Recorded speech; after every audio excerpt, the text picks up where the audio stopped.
Hello guys, जय हिंद। फटाफट join करो क्लास को।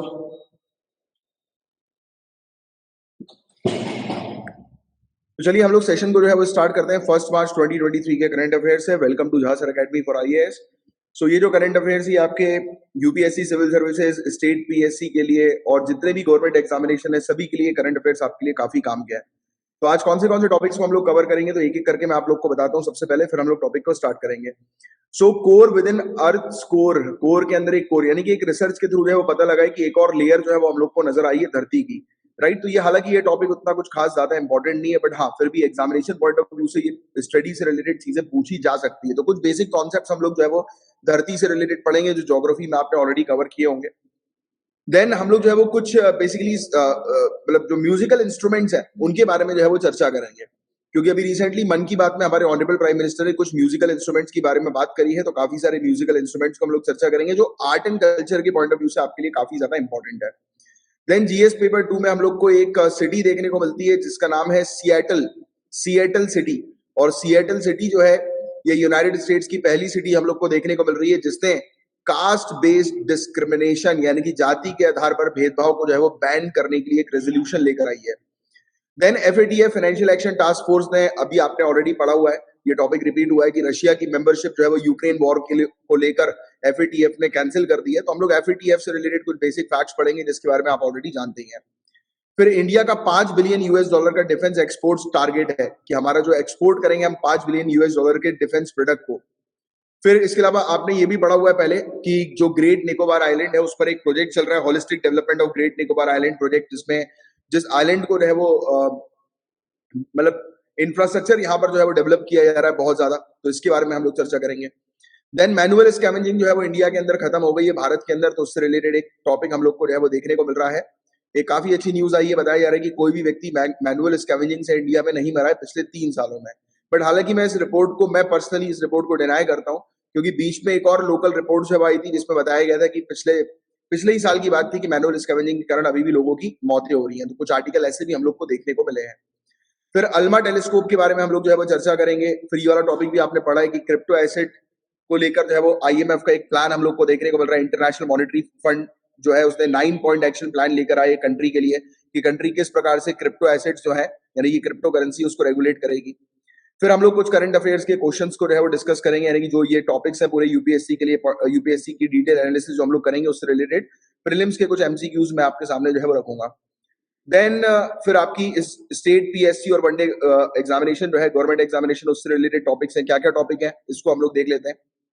तो शिव मोगा एयरपोर्ट कर्नाटक के अंदर हम लोग को देखने को मिलता है। शिव मोगा एयरपोर्ट, इसका उद्घाटन किया है ऑनरेबल प्राइम मिनिस्टर ने। फिर then union minister of road transport and highway Nitin Gadkari ने उद्घाटन किया है 7 नेशनल हाईवे प्रोजेक्ट्स का उत्तर प्रदेश के अंदर। मिनिस्ट्री ऑफ टूरिज्म ने ऑर्गेनाइज किया है पहला स्नो मैराथन जम्मू के अंदर। राइट, जम्मू के अंदर हम लोग को देखने को मिलता है भद्रवाह, तो वहां पर जो है वो ऑर्गेनाइज किया गया है। फिर मैत्री कल्चरल पार्टनरशिप लॉन्च हुई है। बेसिकली जो भी क्रिएटिव इंडस्ट्रीज है इंडिया और ऑस्ट्रेलिया के बीच में उसको प्रमोट करने के लिए ये इनिशिएटिव हम लोग को देखने को मिला है। ऑपरेशन हम लोग को एक देखने को मिल रहा है सद्भावना, राइट, सद्भावना ऑपरेशन, जिसमें एयरफोर्स ने जो है वो एयरलिफ्ट किया है 393 लद्दाखी पैसेंजर्स को जो कि जम्मू में फंस गए थे। फिर नेशनल साइंस डे 2023 28 फरवरी को ऑब्जर्व किया जाता है, तो इसके बारे में हम लोग चर्चा करेंगे। फिर बंजारा धर्मगुरु संत सेवालाल महाराज जयंती ये सेलिब्रेट की गई है पहली बार सरकार के द्वारा, तो इसके बारे में हम लोग चर्चा करेंगे। संत सेवालाल महाराज के बारे में हम लोग चर्चा करेंगे। देन हरि बालकृष्ण, एक एमआईटी प्रोफेसर, इनको अवार्ड मिला है 2023 मार्कोनी अवार्ड, तो मार्कोनी अवार्ड के बारे में बात कर लेंगे। इंडियन एयरफोर्स जो है वो एक्सरसाइज डेजर्ट फ्लैग 8 में इसने पार्टिसिपेट किया है, तो इसके बारे में चर्चा करेंगे। Then phase 2 national surveillance programme for aquatic and animal disease का लॉन्च हुआ है यूनियन मिनिस्टर पुरुषोत्तम रूपालाल के द्वारा, तो इसके बारे में हम लोग चर्चा करेंगे। देन एक न्यू कोर अर्थ, देखो ये टॉपिक हम लोग जो डिस्कस कर रहे थे यूपीएससी मेन यूपीएससी के टॉपिक में, ये टॉपिक रिपीट हो जाएगा, तो इसमें कुछ इंपॉर्टेंट कुछ फैक्चुअल पॉइंट्स मिलते हैं तो उसको हम लोग डिस्कस कर लेंगे। कर्नाटक की सरकार जो है वो इंडिया का पहला मरीना बना रहे हैं, राइट, तो इसके बारे में हम लोग चर्चा करेंगे। फिर मैं कुछ क्वेश्चन जो है वो आपसे पूछूंगा जो स्टेट पीएससी के लिए काम के हैं। तो चलिए without wasting any particular time let's start the topic. और टॉपिक स्टार्ट करने से पहले आप लोग को मैं क्लियरली बता दूं कि आप लोगों के लिए पॉलिटी का जो है वो पूरा आ चुका है लेक्चर, कोर्स जो है वो आ चुका है, पब्लिश कर दिया गया है कोर्स पॉलिटी का। एक बार में पूरी की पूरी पॉलिटी आपकी फिनिश हो जाएगी। और जो भी स्टूडेंट्स को ये पीडीएफ चाहिए तो ये पीडीएफ आपको हमारे टेलीग्राम जो ग्रुप है, चैनल जो है, वहां पर आपको मिल जाएगी। नीचे डिस्क्रिप्शन पर या फिर यूट्यूब पर अगर ये लेक्चर देख रहे हो तो डिस्क्रिप्शन पर टेलीग्राम चैनल की लिंक मिल जाएगी। और अगर आप हमारी एप्लीकेशन पर ये लेक्चर आप देख रहे हैं तो टेलीग्राम का जो हमारा चैनल है झांसर अकेडमी फॉर आईएएस, तो वहां पर ये पीडीएफ आपको मिल जाएगी वाली। और बाकी तो वैसे आपको जरूरत नहीं है, एप्लीकेशन में जो देख रहे हैं उनके लिए तो ये वाली पीडीएफ तो अवेलेबल रहती है। साथ ही साथ हैंडआउट्स भी आपके लिए अवेलेबल रहते हैं और मैगजीन्स भी आपको वहीं पर ही मिल जाती है। तो पॉलिटी का कोर्स आ गया है, वन गो में आपकी पूरी की पूरी पॉलिटी जो है फिनिश हो जाएगी। प्लस हमारे जनरल स्टडीज का भी एक कोर्स है, मात्र 577। हमारा एक अब ऑब्जेक्टिव है कि हमारे जितने भी कोर्सेज होंगे अब उसकी फीस सिर्फ 577 होगी, जिससे कि सभी स्टूडेंट जो है वो एक्सेस कर सकें हमारे कोर्सेज को। तो चलो स्टार्ट करते हैं without wasting any time. Let's start the topic. एक मिनट, चलो। तो देखिए, जो हमारा पहला टॉपिक जो हम लोग को नजर आ रहा है, जो देखने को मिल रहा है, इसमें बताया जा रहा है कि core within earth core, पृथ्वी के कोर के भीतर एक और कोर है। तो रिसेंट कुछ चीजें सामने आई हैं। धरती का जो इनर मोस्ट इनर कोर है, पहला पॉइंट, धरती का जो इनर मोस्ट इनर कोर है, बताया जा रहा है वो कंप्लीटली डिफर करता है। यानी कि धरती के प्लैनेट का जो सेंटर है उससे कंप्लीटली डिफरेंट है इनर मोस्ट इनर कोर। ये कुछ स्टडी जो है वो सामने आई है। प्लैनेटरी ओरिजिन और इवोल्यूशन से कॉम्प्रिहेंड किया जाए तो साइंटिस्ट जो है वो इन्वेस्टिगेट कर रहे हैं धरती के सेंटर को बहुत लंबे समय से, काफी लंबे समय से डिस्कशन, मतलब इस पर जो है वो चल रहा है। काफी डिबेट्स चल रही हैं, डिस्कशंस हो रहे हैं, डिस्कवरी हो रही है, रिसर्च हो रही है कि धरती के अंदर जो है वो क्या है। तो उस पर रिसर्च जो है वो कंटिन्यूअस की जा रही है। और अभी तक जो है वो ये माना जाता था कि क्रस्ट, मेंटल और आउटर कोर है और इनर कोर है, और ये एक धरती के स्ट्रक्चर से ही बने हैं। यानी कि धरती के बाहर जो चीजें हैं वही चीज हम लोग को कहीं ना कहीं वही कुछ एलिमेंट्स धरती के अंदर भी देखने को मिलते हैं। बट बताया जा रहा है कि एक पांचवी लेयर भी सामने आ गई है। चार लेयर कौन सी है? Crust, mental, outer core, inner core. अब पांचवी लेयर बता रही है। नई रिसर्च जो पब्लिश हुई है नेचर कम्युनिकेशंस ने, उसने कंफर्म किया कि एक्चुअल में धरती में 5 लेयर है। रिसर्चर्स ने ये कहा है कि इंटेंसिव स्टडी जो धरती के डीप इंटीरियर की है, it is based on the behaviour of seismic waves from large earthquake. क्योंकि जब भी अर्थक्वेक आता है तो उससे सेस्मिक वेव्स हम लोग को देखने को मिलती है, रिलीज होती है। धरती में जब भी अर्थक्वेक आता है, आपको पता है ना, अर्थक्वेक का टॉपिक आप लोगों ने थोड़ा बहुत पढ़ा है। तो जब भी अर्थक्वेक आता है तो क्या निकलती है? वेव्स निकलती है, वेव्स रिलीज होती है, एनर्जी रिलीज होती है। तो उसको जो है वो देखकर, यानी कि उस एनर्जी को या उस सेस्मिक वेव्स को जो है वो स्टडी करके ये चीज जो है वो पता लगी है कि एक्चुअल में पांचवी लेयर भी जो है वो एग्जिस्ट करती है। राइट, कंफर्म हो गया है कि एक एग्जिस्टेंट है, एक अलग प्रकार का स्ट्रक्चर हम लोग को हमारे प्लैनेट के इनर कोर के अंदर नजर आ रहा है। इनर कोर में के अंदर भी एक अलग प्रकार का स्ट्रक्चर है। राइट, और ये hot inner most solid ball है आयरन और निकल की, जिसके बारे में आपको पता है। राइट, तो आप बचपन से जो है वो पढ़ते आ रहे हो आयरन और निकल के बारे में। तो बता रहे हैं कि वो उसके अलावा भी एक अलग टाइप की भी लेयर जो है वो अंदर शामिल है। तो ये चीज है, बट हालांकि इसमें ज्यादा कुछ स्टडी जो है वो सामने नजर नहीं आई है। इसमें सिंपल सी चीज जो है बस एक ही चीज हम लोग को जो है वो दिखाई दे रही है कि धरती के अंदर इंटीरियर में जो है वो एक और कोर हम लोग को जो है वो नजर आता है। मतलब इंटरनल कोर के अंदर भी एक लेयर हम लोग को नजर आ रही है, जो इन्होंने अभी एक कंफर्म किया है, सेस्मिक वेव्स को स्टडी करके कंफर्म किया। दैट्स इट, सिर्फ इतनी सी स्टडी है ये। राइट, अब धरती के इंटरनल स्ट्रक्चर के बारे में थोड़ा ज्योग्राफी के पॉइंट ऑफ व्यू से चीजों को समझ ले। तो धरती का डायमीटर कितना है? 12,750 किलोमीटर का धरती का डायमीटर है, या फिर 7,900 माइल्स का धरती का डायमीटर है। राइट, मतलब धरती में आप एक जगह से गड्ढा करेंगे और दूसरी जगह जब आप खोदते हुए जाएंगे तो टोटल, यानी कि ये पॉसिबल है नहीं, ऑब्वियस सी बात है, बट हम मान लेते हैं कि धरती में आप जहां पर खड़े हो वहां पर आपने सुरंग करना शुरू करा, तो आप धरती के उस पार जो है वो 12,750 किलोमीटर के बाद निकल जाओगे। राइट, और प्लैनेट का ये इंटरनल स्ट्रक्चर जो है उसमें 4 लेयर हैं, जो मतलब प्रूव्ड है और यूनिवर्सली। अभी तो 5वीं लेयर की भी चर्चा हो गई है, जिस पर और स्टडी और रिसर्च करना बाकी है। तो धरती में हम लोग को एक रॉकी क्रस्ट देखने को मिलता है। आउटर मोस्ट लेयर इस क्रस्ट, पता है सभी लोगों को। फिर एक मेंटल हम लोग को देखने को मिलता है, और आउटर कोर जो है वो मैग्मा से बना रहता है, और सॉलिड इनर कोर भी एक हम लोग को जो है वो देखने को मिलता है। तो क्रस्ट, मेंटल, कोर और आउटर और इनर कोर ये हम लोग को देखने को मिलते हैं, 2 प्रकार के कोर। तो ऐसे करके 4 लेयर्स टोटल बन जाती हैं। मेटेलिक इनर कोर जो है वो लगभग 1500 माइल्स चौड़ा हम लोग को देखने को मिल रहा है, या फिर आप कह सकते हो 2440 किलोमीटर चौड़ा हम लोग को जो है वो देखने को मिल रहा है, वाइड हम लोग को देखने को मिल रहा है। इसको डिस्कवर किया गया था 1930s में, और बेस्ड ऑन सिस्मिक वेव्स, और इसको भी सिस्मिक वेव्स के को स्टडी करके जो है वो पता लगाया गया था। तो जैसे सिस्मिक वेव्स को स्टडी करके पता लगाया कि चौथी लेयर जो है वो इनर कोर की है, वैसे ही पांचवी लेयर भी जो है वो स्टडी हुई है, पांचवी लेयर की सिस्मिक वेव्स को ही स्टडी करके। तो आपके लिए जो ये पांचवी लेयर का जो टॉपिक है वो मेन टॉपिक नहीं है, आपके लिए जो टॉपिक है वो है सिस्मिक वेव्स का टॉपिक। आपके लिए जो टॉपिक है वो है अर्थक्वेक का टॉपिक। ये टॉपिक आपके लिए काम का है, इससे रिलेटेड यूपीएससी या स्टेट पीएससी क्वेश्चन पूछेगी। अब धरती के इनर कोर का महत्व क्या है, सिग्निफिकेंस क्या है? तो धरती का इनर कोर जो है, अगर पूरी धरती के वॉल्यूम को हम लोग देखें तो मात्र 1% से भी कम है। और इनर कोर जो है वो जैसे जैसे ग्रो करेगा तो लेटेंट हीट और लाइट एलिमेंट जो है वो उससे रिलीज होंगे, सॉलिडिफिकेशन की प्रोसेस से जो है वो रिलीज होंगे, राइट। कन्वेक्शन आपने पढ़ा हुआ ना कन्वेक्शन के बारे में। कन्वेक्शन, एक एनर्जी कन्वेक्शन के माध्यम से, मतलब एक लेयर से दूसरी लेयर में एनर्जी जो है वो ट्रांसफर होती है कन्वेक्शन के माध्यम से। एक ऑब्जेक्ट से दूसरे ऑब्जेक्ट में एनर्जी जो है वो ट्रांसफर होती है कन्वेक्शन के माध्यम से। तो आपको पता नहीं वाली चीज, मॉलिक्यूल्स के बीच में कन्वेक्शन हम लोग को देखने को मिलता है। तो यहां पर यही बता रहे हैं कि लेटेंट हीट और लाइट जो रिलीज होती है सॉलिडिफिकेशन की प्रोसेस के दौरान, तो ये कन्वेक्शन जो है वो करती है। लिक्विड आउटर कोर पर कन्वेक्शन हम लोग को देखने को मिलता है, और which in turn maintain geodynamo. तो ये जियो डायनामो मेंटेन करती है। सर ये सेस्मिक वेव सेंड कैसे होती? सेस्मिक वेव में अर्थक्वेक, अर्थक्वेक आया, वाइब्रेशन हुआ, this is the vibration that is called seismic waves. Send कैसे होती? मतलब वाइब्रेशन के थ्रू। कभी भी कोई भी वाइब्रेशन होता है धरती के अंदर, कोई भी हलचल होती है तो अर्थक्वेक आता है, and we call these waves as seismic wave. भूल गए क्या? याद करो। whenever there is a disturbance internally अर्थ में, या फिर देखो सेस्मिक वेव जरूरी नहीं है कि जनरेट हो रही है अर्थक्वेक के कारण ही। कोई न्यूक्लियर एक्सप्लोजन हो जाता है या कोई बड़ा भारी बॉम्ब जो है वो जब ब्लास्ट होता है तो उस दौरान भी ये वेव्स जो है वो रिलीज होती है। क्लियर हुआ? दिस इज सेस्मिक वेव्स जो सेस्मोग्राफ रीड करता है। याद करो हमने ये वाले टॉपिक में अर्थक्वेक के टॉपिक में डिस्कस किया था, याद आ गया? कनेक्ट कर लिया आपने?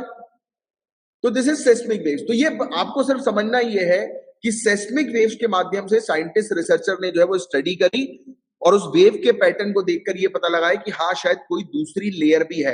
क्योंकि देखो अगर आप जैसे फॉर एग्जांपल हम लाइट जो है, ठीक है, लाइट की बात करते हैं। लाइट एक मीडियम से दूसरी मीडियम, जैसे हवा से लाइट जो है वो पानी में जाती है, रिफ्रैक्शन होता है, उसने क्या किया, अपने डायरेक्शन को चेंज किया, करेक्ट। तो अगर एक पर्टिकुलर मटेरियल है, एक मटेरियल की एक अलग डेंसिटी है, वो वहां पर अगर कोई भी वाइब्रेशन जनरेट हो रहा है तो उसकी इंटेंसिटी चेंज होगी कि नहीं होगी जब वो दूसरे मटेरियल में एंटर करेगा। एग्जाम्पल कि हवा में जो स्पीड जो होगी वेव्स की वो डिफरेंट होगी, सॉलिड में स्पीड जो होगी वो वेव्स की डिफरेंट होगी। So that is what scientist and researchers studied. ये साइंटिस्ट और रिसर्चर ने स्टडी किया कि किस प्रकार से वेव जो है वो एक मीडियम से दूसरे मीडियम में जा रही है और चेंज हो रही है। और उन्होंने जैसे ही पकड़ा कि यार कुछ चेंज हुआ है, दैट मीन्स उन्होंने, क्योंकि देखो वहां उतना नीचे जाना पॉसिबल नहीं है, राइट, वहां इतने नीचे जाकर एक्चुअल चेक करना पॉसिबल नहीं है। ये बाहर बैठकर सिर्फ रिसर्च करते हैं, कुछ एविडेंसेस उनको मिलते हैं, तो उनको सेस्मिक वेव के थ्रू एविडेंस मिला कि हाँ यार कोई दूसरी लेयर भी है, कि वेव्स जो है वो चेंज हो रही हैं। क्योंकि एक मीडियम पे अगर वेव्स होती, एक मोड पे अगर वेव्स होती, एक ही मटेरियल पर वेव्स चल रही होती तो वो चेंज नहीं होती, बट यहां पर चेंज हुई। अचानक से इनको नोटिस हुआ कि यार वेव्स चेंज हुई है, तब इन्होंने कंफर्म कर दिया कि एक पांचवी लेयर भी धरती के अंदर एग्जिस्ट करती है। अच्छा, मैं आपको जियो डायनेमो बता रहा था। जियो डायनेमो क्या है, ये चीज आपसे प्रीलिम्स पूछ सकता है। जियो dynamo, it is a mechanism by which a celestial body such as earth or star generates a magnetic field। तो मैग्नेटिक फील्ड जो जनरेट करती है ना धरती, क्योंकि हमारी धरती में मैग्नेटिक फील्ड है, तो वो जियो डायनेमो है। जियो डायनेमो का मैकेनिज्म है जो बताता है कि एक सेलेस्टियल बॉडी जैसे अर्थ या स्टार वो मैग्नेटिक फील्ड जनरेट कर रही है। तो जियो डायनेमो को रिलेट करना मैग्नेटिक फील्ड के साथ। यहां पर लिखा नहीं हुआ है कहीं पर भी जियो डायनेमो के बारे में, बट आप लिख लो। लिख लो कि it is a mechanism by which a celestial body such as earth or a star such as earth or a star generates a magnetic field. ये मैग्नेटिक फील्ड जनरेट करती है। यहां तक पूरी बातें हुई क्लियर, पूरे पॉइंट्स हुए क्लियर। आगे बढ़ते हैं। अब धरती के इंटीरियर की लेयर के बारे में और बात करें तो क्रस्ट, सभी को पता है आउटर मोस्ट सॉलिड पार्ट है धरती का, जिसे हम लोग क्रस्ट कहते हैं। ये ब्रिटल है नेचर में, हार्ड और शार्प है, इसका नेचर हार्ड है, कठोर है। थिकनेस जो क्रस्ट की है वो वेरी करती है। ओशियन और कॉन्टिनेंटल क्रस्ट अलग अलग होते हैं। ओशियनिक क्रस्ट जो होता है वो थिनर होता है as compare to continental crust, और कॉन्टिनेंटल क्रस्ट जो है वो थिकर होता है मेजर माउंटेन सिस्टम के एरिया पे। तो याद रखना, ओशियनिक क्रस्ट थिन है, कॉन्टिनेंटल क्रस्ट जो है वो थिक है। फिर आता है मेंटल। मेंटल आपको पता है कि जहां पर हम लोग को जो है वो देखने को मिलता है कि क्या रहते हैं, वो वही लावा वॉल्केनो वाले, तो ये चीज है। नेक्स्ट एस्थीनोस्फेयर, तो ये मेंटल के ऊपर वाली लेयर होती है, दैट इज एस्थीनोस्फेयर, राइट। एस्थीनोस्फेयर हम लोग को देखने को मिलती है। और वर्ड जो एस्थीनोस है उसका मतलब होता है वीक, और ये मेन सोर्स है मैग्मा का। वॉल्केनिक इरप्शन जो होता है ना, वहां से जो लावा निकलता है वो एस्थीनोस्फेयर से ही निकलता है। और लोअर मेटल जो है वो एस्थीनोस्फेयर के नीचे हम लोग को जो है वो नजर आता है। तो ये हमने बात करी क्रस्ट की, मेंटल की, एस्थीनोस्फेयर। लिथोस्फेयर, तो क्रस्ट और अपर मोस्ट पार्ट जो मेंटल का होता है उसको लिथोस्फेयर हम लोग बोलते हैं, सॉलिड स्टेट का ही होता है ये। कोर की बात करें, अब अर्थक्वेक की वेव वेलोसिटी होती है, देखो लिखा है जो मैंने आपको समझा रहा था वही है। अर्थक्वेक वेव वेलोसिटी, जब भी अर्थक्वेक आता है उसकी जो वेव होती है, सेस्मिक वेव, उसकी स्पीड, उसकी वेलोसिटी, इससे समझा गया है कि कोर भी एग्जिस्ट करता है। आउटर कोर जो है वो लिक्विड स्टेट में है और इनर कोर एक सॉलिड स्टेट में है। कोर जो है it is made up of very heavy material, निकल और आयरन से जो है वो कोर बनता है। अब बात करें सेस्मिक वेव्स की, तो जब भी अर्थक्वेक होता है तो शॉक वेव्स हम लोग को देखने को मिलते हैं, एनर्जी रिलीज होती है, धरती को शेक करती है, राइट। फिर धीरे धीरे करके जो है वो सॉफ्ट डिपॉजिट के तौर पर एंड हो जाती है, इसको सेस्मिक वेव्स बोलते हैं। जो टर्म जो है ये सेस्मिक वेव्स का, ये ग्रीक सेस्मोस से आया है, इसका मतलब ही है अर्थक्वेक। अपर लेयर बेस है, नीचे की एसिडिक है। नहीं, ये चीज मुझे क्लियर नहीं हुई अभी। क्रस्ट और मेंटल को अलग करती है मोह। अच्छा अच्छा, वेरी गुड। अच्छा, ये अच्छा टर्म्स आपने जो है वो देना शुरू कर दिया एडवांस ज्योग्राफी के, वेरी गुड। ऐसे ही रिलेट करो, वही जो मैं हमेशा बोलता हूँ, जब भी आप क्लास ले रहे हो तो it is very important for you, जो मैं पढ़ा रहा हूँ सिर्फ वो चीजें तो समझो, बट साथ ही साथ एक सिविल सर्विसेज की आप तैयारी कर रहे हो तो आपके माइंड में जो है वो और दूसरी चीज कनेक्ट कंटिन्यूअसली होनी चाहिए। जो अभी तक आपने पढ़ा है वो कनेक्ट करो और लिखते जाओ। भले ही कमेंट में ना लिख रहे हो तो अपने पास लिखते जाओ, बट कमेंट में लिखोगे तो मेरा ध्यान भी वहां पर जाएगा, शायद कुछ गलती करो तो मैं करेक्ट कर सकूं। Very good. सो अब हम आगे की चर्चा करते हैं। These are usually generated by movement of earth tectonic plates। आपस में जब धरती की टेक्टोनिक प्लेट्स टकराती है, धरती की जब टेक्टोनिक प्लेट्स आपस में टकराती है तो आपको ऑलरेडी पता है अर्थक्वेक आता है।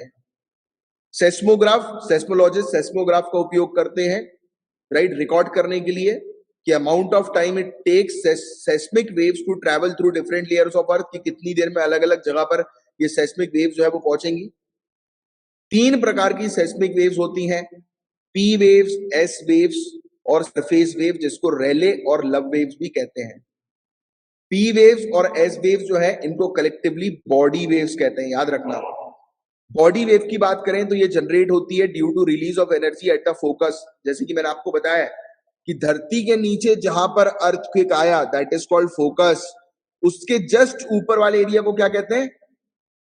धरती के नीचे जहां पर अर्थक्वेक आया है उसको बोलेंगे फोकस, धरती के अंदर। और जस्ट उसके ऊपर वाला एरिया, उसके ऊपर वाली जमीन परपेंडिकुलर में, उसको क्या बोलेंगे?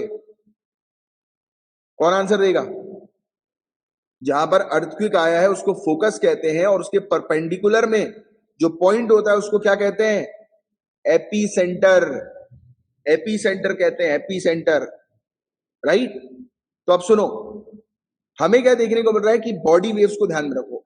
It is generated due to release of energy at focus. Generate तो वहीं से होगी, फोकस पर एनर्जी रिलीज हुई है, एंड जैसी वो एनर्जी रिलीज हो रही है वो पूरे डायरेक्शन में धरती में हर जगह जो है वो ट्रैवल कर रही है, हर जगह जो है वो रिलीज हो गई।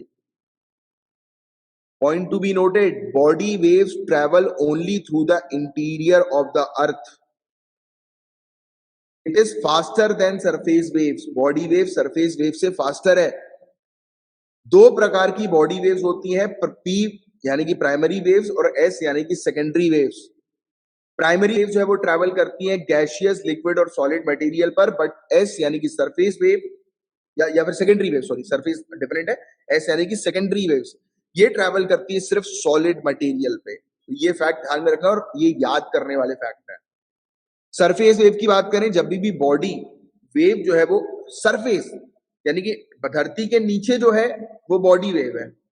अब जैसे ही वो धरती के लैंड को यानी कि जमीन को टच करती है, जहां पर हम खड़े रहते हैं, तो वहां पर जैसे ही वो टच कर रही है तो वहां पर उस पर्टिकुलर वेव को हम बोलना शुरू कर देंगे सरफेस वेव। जब भी बॉडी वेव इंटरैक्ट करती है सरफेस रॉक के साथ तो एक नई वेव जनरेट होती है, that is called surface wave. तो बॉडी वेव प्राइमरी सेकेंडरी है और सरफेस वेव तो बाद में आती है। तो सबसे पहले बॉडी वेव जनरेट होगी, फिर सरफेस वेव जनरेट होगी, क्योंकि वो धरती के सरफेस पर आके ट्रेवल करेगी, धरती के सरफेस पर मूव करती है।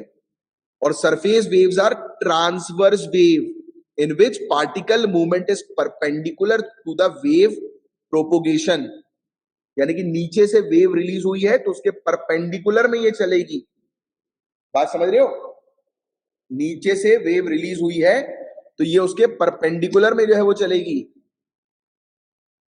परपेंडिकुलर यानी कि ऊपर वाले एरिया में, सरफेस के ऊपर वाले एरिया में जो है वो चलेगी। और क्रेस्ट और ट्रफ करती है, मतलब जहां से भी गुजरेगी आड़ी तिरछी चलेगी ये वेव्स। और आड़ी तिरछी मतलब बिल्डिंग है, बिल्डिंग के नीचे ये वेव आई और हिल रही है वेव, आड़ी तिरछी इधर उधर हिलती जा रही है, तो दैट मीन्स वो बिल्डिंग को हिलाकर गिरा देगी। तो that is why it is called most damaging waves. तो surface waves are most damaging waves. दो कॉमन सरफेस वेव्स होती हैं, एक लव वेव्स होती हैं और एक रेले वेव्स होती हैं। और स्पीड जो होती है अलग अलग वेव्स की, जो डिसेंडिंग ऑर्डर में यहां पर लिखी हुई है, जैसे कि प्राइमरी वेव, फिर सेकेंडरी वेव्स, फिर लव वेव्स, फिर रेले वेव्स। तो ये हम लोग को स्पीड इस प्रकार से जो है वो वेव्स की डिक्रीजिंग ऑर्डर में देखने को मिलती है। तो ये था पूरा ओवरऑल टॉपिक। किसी को इस टॉपिक पे कोई डाउट छोटा सा भी तो पूछ लो। Clear with everyone? सब कुछ क्लियर है ए टू जेड? आगे बढ़ सकता हूं मैं? Let's start. सुर सिंगार, कराकट्टम, मैंडोलिन, ये आपको दिखाई दे रहा है, ये सुर सिंगार है, कुछ वीणा की तरह नजर आ रहा है। ये कराकट्टम हम लोग को देखने को मिल रहा है, एक डांस फॉर्म हम लोग को देखने को मिलता है। और एक ये मैंडोलिन हम लोग को देखने को मिल रहा है। आपने मूवीज वगैरह में इस मैंडोलिन को जो है वो देखा होगा। सो मन की बात में हमारे ऑनरेबल प्राइम मिनिस्टर ने काफी सारे म्यूजिकल इंस्ट्रूमेंट्स का जिक्र किया। उस्ताद बिस्मिल्लाह खान युवा पुरस्कार की बात करें तो संगीत नाटक अकेडमी ने शुरू किया है उस्ताद बिस्मिल्लाह खान युवा पुरस्कार को 2006 से। और ये आर्टिस्ट को दिया जाता है जो आर्टिस्ट म्यूजिक, डांस, ड्रामा की फील्ड में बेस्ट परफॉर्म करते हैं। यंग आउटस्टैंडिंग प्रैक्टिशनर जो होते हैं उनकी उम्र 40 साल तक की होनी चाहिए, यानी कि 40 साल तक की उम्र के लोगों को यह अवार्ड दिया जाता है। और ये अवार्ड पोस्टमसली नहीं दिया जाता, मतलब एक व्यक्ति के मरने के बाद उसको सम्मानित नहीं किया जाता, जीते जी सम्मानित किया जाता है। युवा पुरस्कार हर साल दिया जाता है और टोटल नंबर ऑफ युवा पुरस्कार एक साल के अंदर 33 से ज्यादा नहीं दिए जाते। कुछ आर्टिस्ट का नाम लिया हमारे ऑनरेबल प्राइम मिनिस्टर ने जिनको उस्ताद बिस्मिल्लाह खान युवा पुरस्कार मिला है, जैसे कि जॉयदीप मुखर्जी सुर सिंगार के लिए मिला है। फिर उपलपू नागमणि, इनको कर्नाटिक इंस्ट्रूमेंट्स के लिए जो है वो मिला है, मंडोलिन के लिए। वी दुर्गा देवी जी, इनको अवार्ड मिला है कराकट्टम के लिए, जो कि एंशियंट डांस फॉर्म है। और संग्राम सिंह सुहास भंडारे, इनको वरकारी कीर्तन के लिए मिला है। फिर साई खोम सूरचंद्र सिंह, इनको मेतेई मेतेई पुंग इंस्ट्रूमेंट है उसको बनाने के लिए मिला है, और ये इंस्ट्रूमेंट जो है उसका कनेक्शन मणिपुर के साथ है। पूरण सिंह जो कि एक दिव्यांग आर्टिस्ट है, जिन्होंने काफी सारे म्यूजिक फॉर्म को पॉपुलराइज किया, जैसे कि रजुला, मलू शाही, न्यूली, हुडका बोल और जागर। अब हम बात करें सुर सिंगार के बारे में, तो सुर सिंगार एक इंस्ट्रूमेंट है, इसको हाथी के दांत और लकड़ी से बनाया जाता है, और ये एक ट्रेडिशनल इंस्ट्रूमेंट है जो कि हमारे नॉर्थ इंडिया के काफी सारे पार्ट्स में नजर आता है। इसकी जो स्ट्रिंग्स जो होती है, इंस्ट्रूमेंट की स्ट्रिंग समझ रहे हो, तार, ये यूजुअली 4 हम लोग को देखने को मिलते हैं, और ये ब्रॉन्ज से बनते हैं, ब्रॉन्ज से, राइट, ब्रॉन्ज या फिर ब्रास, पीतल या फिर कांस्य से बनते हैं। और इसकी इसकी जो मेटल पिक होती है, पिक पता है आपको, जैसे गिटार जो बजाते हैं तो आपने देखा हो गिटार कुछ लोग जो है वो पिक से बजाते हैं, कुछ लोग तो डायरेक्ट हाथ से ही बजा लेते हैं, बट आपने वो छोटी सी पिक देखी होगी, हाथ में पकड़े रहते हैं, उसको पिक बोलते हैं। तो मेटल की पिक से इन तारों को छेड़ा जाता है और म्यूजिक निकलता है। सुर सिंगार जो है रुद्र, वीणा और सुर बहार के साथ ध्रुपद, ध्रुपद एक जॉनर हम लोग को हिंदुस्तानी वोकल म्यूजिक का देखने को मिलता है, तो उसके साथ जो है ये बजाया जाता है। और बहुत ही कम आर्टिशियंस आज की डेट में सुर सिंगार को बना रहे हैं। रियरली इस इंस्ट्रूमेंट का इस्तेमाल आज की डेट में परफॉर्मेंसेस में हो रहा है। Kolkata based multi instrumentalist Joydeep Mukherjee जो है उनको क्रेडिट जाता है कि वो सुर सिंगार को जो है वो रिवाइव कर रहे हैं, और काफी सारे परफॉर्मर्स है सुर सिंगार के, जैसे कि बाबा अलाउद्दीन खान, बीरेंद्र किशोर रॉय चौधरी, शौकत अली खान और राधिका मोहन मैत्रा। तो ये है सुर सिंगार। अब कराकट्टम के बारे में बात करते हैं, तो ये एक एंशियंट फोक डांस है तमिलनाडु का। कराकट्टम कहाँ का डांस है? तमिलनाडु का। इसकी जो परफॉर्मर्स हैं वो कलरफुल साड़ीज पहनती हैं, और एक मटका जो पॉट जो होता है ना, करकम, उसको लेकर जो है वो डांस करती है, अपने सर पर उनके पॉट होता है उसको लेकर डांस करते हैं, और बारिश की देवी मरियम्मन का आवाहन करते हैं। ट्रेडिशनली ये डांस जो है इसको 2 प्रकार में कैटेगराइज किया गया है। आटा करकम जॉय और हैप्पीनेस को दर्शाता है, खुशी को दर्शाता है। एंटरटेनमेंट के तौर पर इसको बजाया जाता है, यानी कि एंटरटेनमेंट के तौर पर ये डांस होता है, बयान नहीं मतलब डांस होता है। और शक्ति करकम ये बेसिकली टेम्पल्स में ही इसका परफॉर्मेंस होता है। तो ये 2 टाइप्स हैं, एक एंटरटेनमेंट के लिए कहीं पर भी बाहर, और एक टेम्पल्स में स्पेशली। इसके अंदर 3 टियर फ्लावर अरेंजमेंट होता है, अलग अलग कलर्स के पॉट पर फ्लावर जो है वो रखे जाते हैं, और उस पॉट को यानी कि उस घड़े को जो है वो भरा जाता है पानी से, चावल से या मिट्टी से। इसके अंदर आग लगाई जाती है, कई बार तो आंखों में सुई डाल दी जाती है, सुई चुबा दी जाती है आंखों में, सुनकर ही बड़ा एकदम घबराहट हो जाती है। और फिर ये बैलेंस करते हैं, बॉटल को जो है वो होल्ड करते हैं अपने बैक पर और बैलेंसिंग करते हैं। वी दुर्गा देवी सालेम की, इनको कराकट्टम डांसर, ये है वेल नोन कराकट्टम डांसर। ये है इस प्रकार का डांस हम लोग को जो है वो देखने को मिल रहा है। ठीक है, मंडोलिन, मंडोलिन की बात करेंगे। हमारे ऑनरेबल प्राइम मिनिस्टर ने मेंशन किया मंडोलिन के बारे में, जो कि अगेन एक इंस्ट्रूमेंट है। इसमें 8 तारे होते हैं, 8 स्ट्रिंग्स होता है, राइट, जिसको अगेन पिक से जो है वो बजाया जाता है। मैंडोलिन जो है मॉडरेटली एक साइज यानी कि छोटे साइज का हम लोग को वीणा, सितार और गिटार से छोटा देखने को मिलता है। यूरोप में इसका डेवलपमेंट हुआ था 18th सेंचुरी में। इंस्ट्रूमेंट का जो मॉडर्न फॉर्म है, इसको ये इन्फ्लुएंस हुआ है किससे? पास्कुले वेनाकिया से, जो नेपल्स बेसिकली सिटी है इटली के अंदर, तो उससे ये इंस्ट्रूमेंट इन्फ्लुएंस हुआ है, मतलब ये उन्होंने ये इंस्ट्रूमेंट बनाया है, तैयार किया है, मतलब मॉडर्न फॉर्म इसका। मंडोलिन जो है वो इंडियन फिल्म म्यूजिक ट्रेडिशन का भी बहुत समय से पार्ट रहा, काफी सारी मूवीज में भी आपने इसको देखा होगा। और परफॉर्मेंस की बात करें तो ग्रेटेस्ट एक्सपोनेंट जो मंडोलिन के इंडियन क्लासिकल म्यूजिक में हमें देखने को मिलते हैं वो लेट यानी कि स्वर्गीय उपलापू श्रीनिवास हम लोग को देखने को मिलते हैं, जिनको मंडोलिन श्रीनिवास के नाम से भी जाना जाता है। फिर एक महान क्लासिकल मंडोलिन प्लेयर भी थे इनसे पहले, जिनका नाम था साजिद हुसैन। फिर बॉलीवुड के ग्रेटेस्ट किशोर देसाई, जिन्होंने इंस्ट्रूमेंट को जो है वो काफी बार बजाया। इंडिया के बेस्ट नोन मंडोलिनिस्ट आज की डेट में हम लोग को स्नेह आशीष मजुमदार, प्रदीप्तो सेनगुप्ता, NS प्रसाद देखने को मिलते हैं। तो ये है मंडोलिन।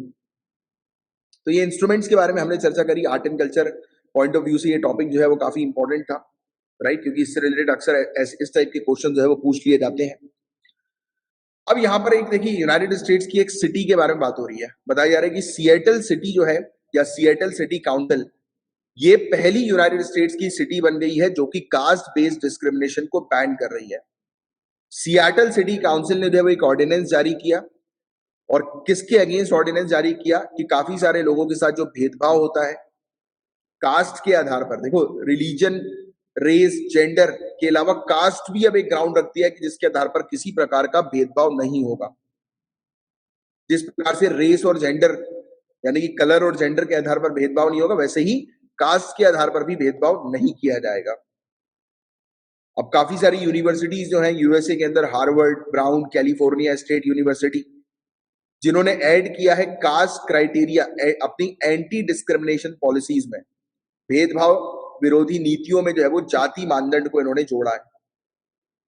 अब यूएसए में कास्ट डिस्क्रिमिनेशन काफी होते हैं, जैसे कि इक्वलिटी लैब 2016 कास्ट के एक सर्वे की बात करें, यूनाइटेड स्टेट्स का सर्वे है, तो उसमें यह पाया गया कि 4 दलित में से 1 दलित यूनाइटेड स्टेट्स के अंदर वर्बल या फिजिकल असॉल्ट फेस करता है। हर 3 में से 2 काम में यानी कि अपनी जॉब में भेदभाव फेस करते हैं।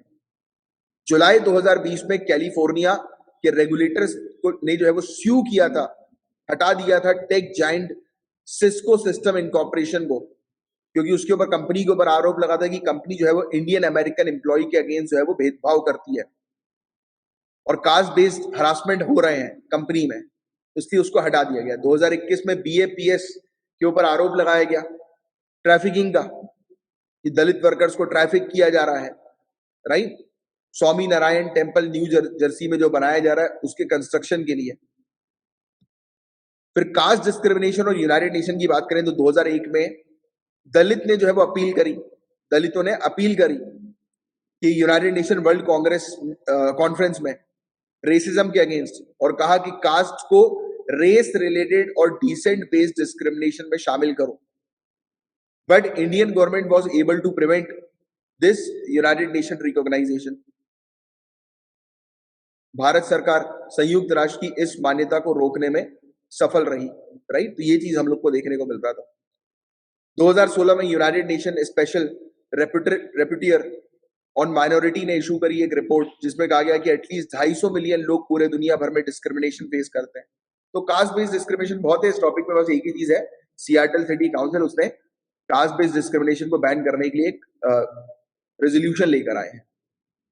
अब नेक्स्ट टॉपिक है जिसके बारे में आपको ऑलरेडी जानकारी है कि रशिया की फाइनेंशियल एक्शन टास्क फोर्स की मेंबरशिप सस्पेंड हो गई है। FATF ने उसकी मेंबरशिप सस्पेंड कर दी है क्योंकि रशिया ने इलीगल तरीके से यूक्रेन के ऊपर कब्जा किया था।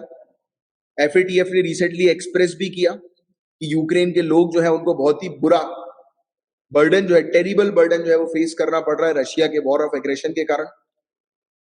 रशिया की मेंबरशिप जो है वो सस्पेंड की गई है क्योंकि रशिया ने जो है वो जो कमिटमेंट्स किए थे इंटरनेशनल कोऑपरेशन के साथ उसका उल्लंघन किया है। FATF ने जो है वो जितने भी क्षेत्र अधिकार हैं integrity, safety, security of international financial system के, तो वो पूरे के पूरे जो है वो हटा दिए हैं, एक प्रकार से आप कह सकते हैं। मतलब कि जितने भी क्षेत्र अधिकार है अब FATF का जुरिस्डिक्शन रशिया में नहीं चलेगा, उसने हटा दिया। उसने बोला कि नहीं, हम अब रशिया को ऑपरेट नहीं करेंगे, राइट, क्योंकि रशिया मान ही नहीं रहा है।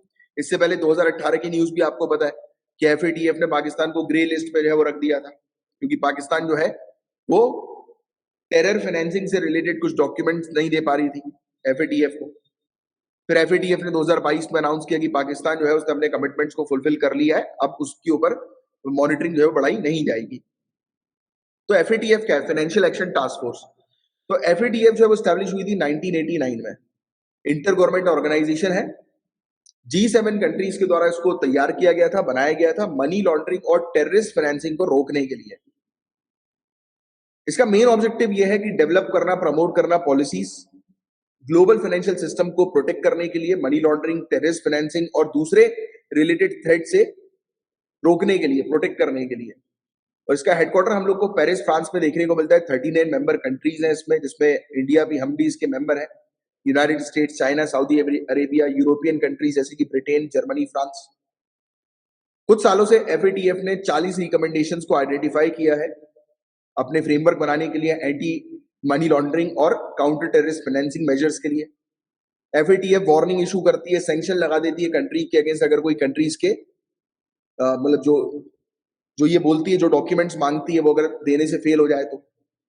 एफएटीएफ की 3 लिस्ट होती है, हालांकि इसमें 2 ही लिस्ट लिखी है और मेनली बहुत सारी जगह पर आपको 2 ही लिस्ट नजर आएंगी, बट 3 लिस्ट होती है, ब्लैक लिस्ट, ग्रे लिस्ट और डार्क ग्रे लिस्ट। अब मैं आपको समझाता हूँ ग्रे लिस्ट क्या होता है। पहले grey list is first warning.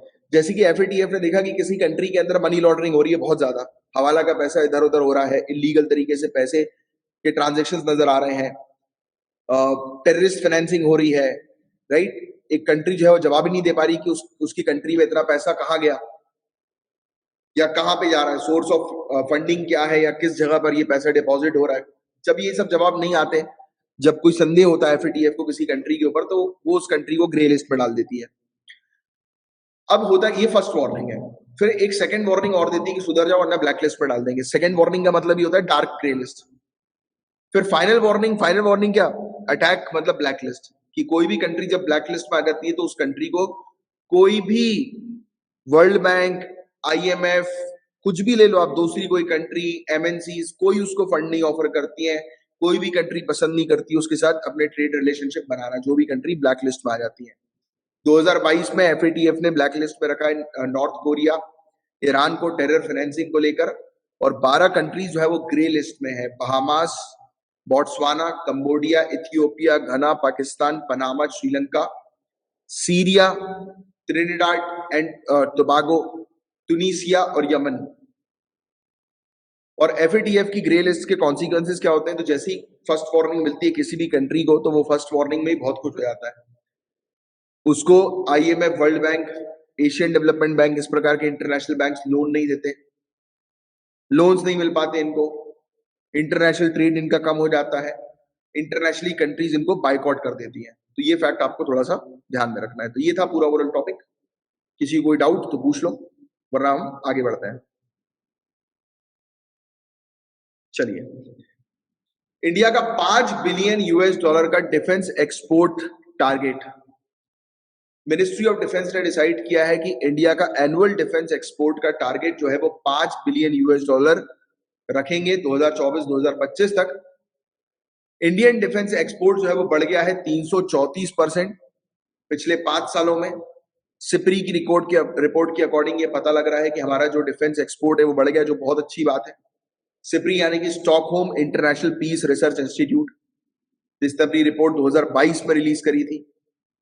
Top 25 exporters में इंडिया आती है, जो कि डिफेंस इक्विपमेंट्स प्रोवाइड कराती है 75 कंट्रीज को। हम 75 कंट्रीज को वेपन्स, आर्म्स, एम्यूनिशन जो है वो देते हैं, डिलीवर करते हैं।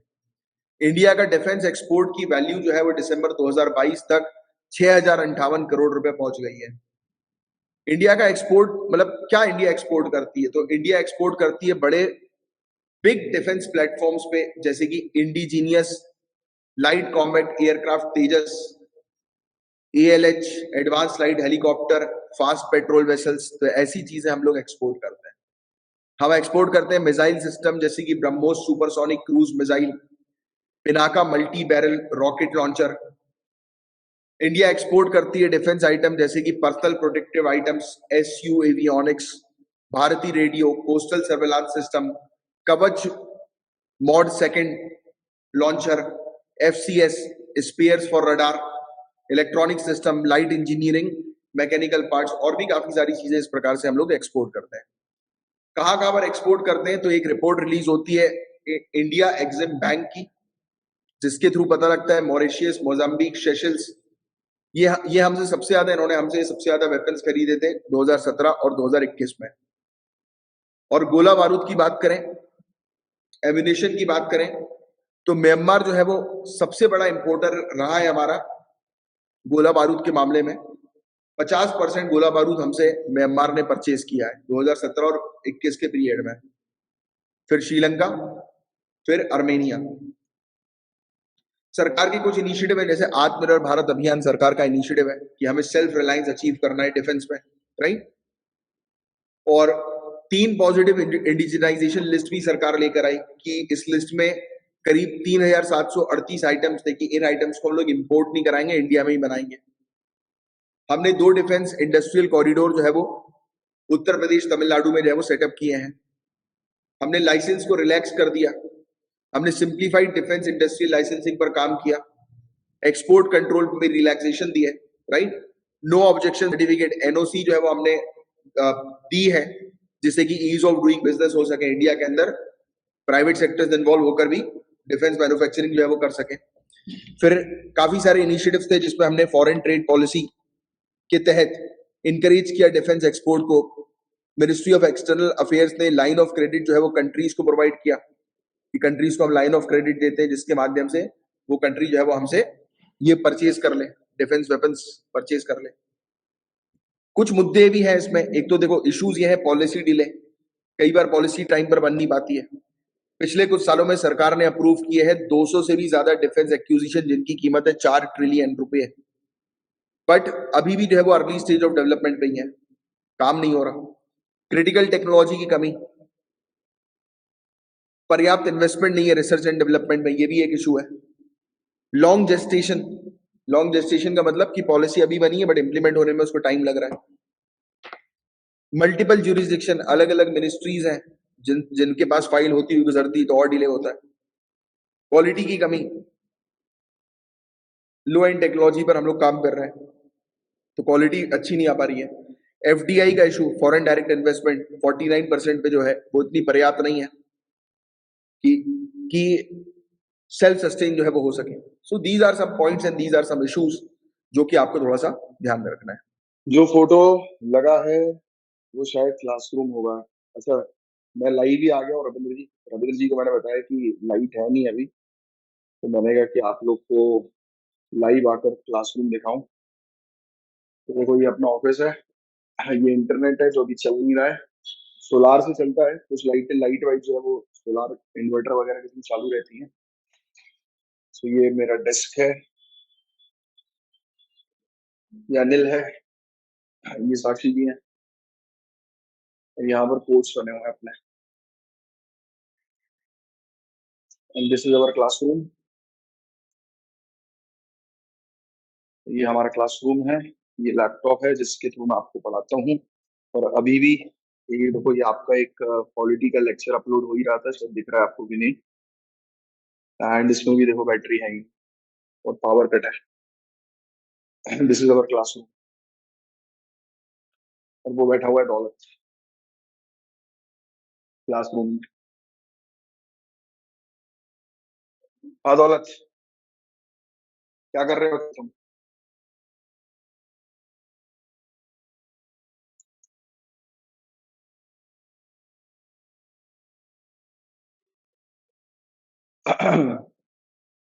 And this is the balcony area, बीच बीच में पूरा खाली है फ्रेश एयर लेने के लिए। बहुत दौलत बड़ा हो गया, ये आ रहा है, काफी बड़ा हो गया और काटा कुटी भी करने लगा है बहुत तेज, इससे मुझे ही काटता है वो, जा रहा है। सो आप लोग आओगे तो ये वाली क्लासरूम आपको दिखाऊंगा मैं। अभी तो है ही नहीं, लाइट ही नहीं है। कल बहुत आंधी आंधी हुई यहाँ पर, बहुत बुरी तरह से। तो ये है अपना स्टेयर्स का एरिया। ये ऐसे आप लोग की फोटोज है, ये मैंने पूरा यहाँ पे वो लगवा के रखा है सिलेबस, कि जो भी स्टूडेंट्स आए पहले यहाँ पर सिलेबस जो है वो देखें। ये दौलत का पानी वाला area, this is the washroom area, और ये मैं।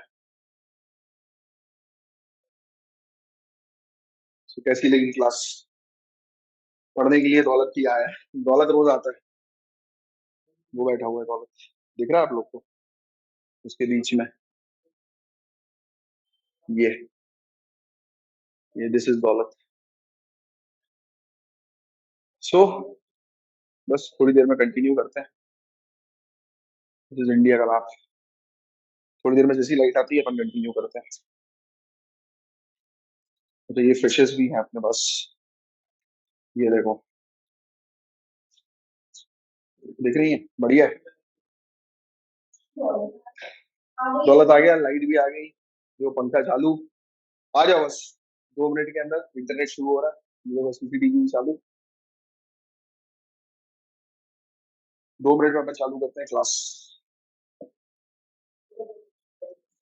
मैं पीछे क्लास करो अपने। क्लास शुरू कर रहे हैं बस 2 मिनट में, ये इंटरनेट जैसे ही चालू हो जाए 2 मिनट में अपन शुरू करते हैं क्लास को।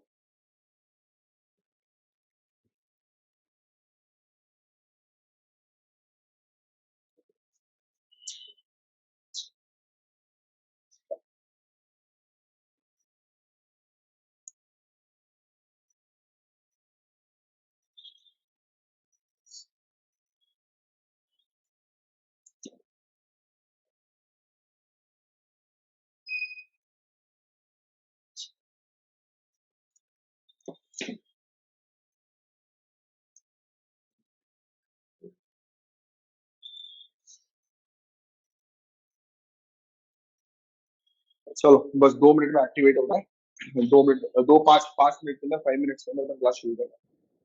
चलो सेशन को रीस्टार्ट कर रहे हैं। लाइट चली गई थी, आज आप लोगों को ऑफिस भी दिखाया। जल्दी आओ जल्दी आओ, एक मैसेज ड्रॉप कर देता हूँ।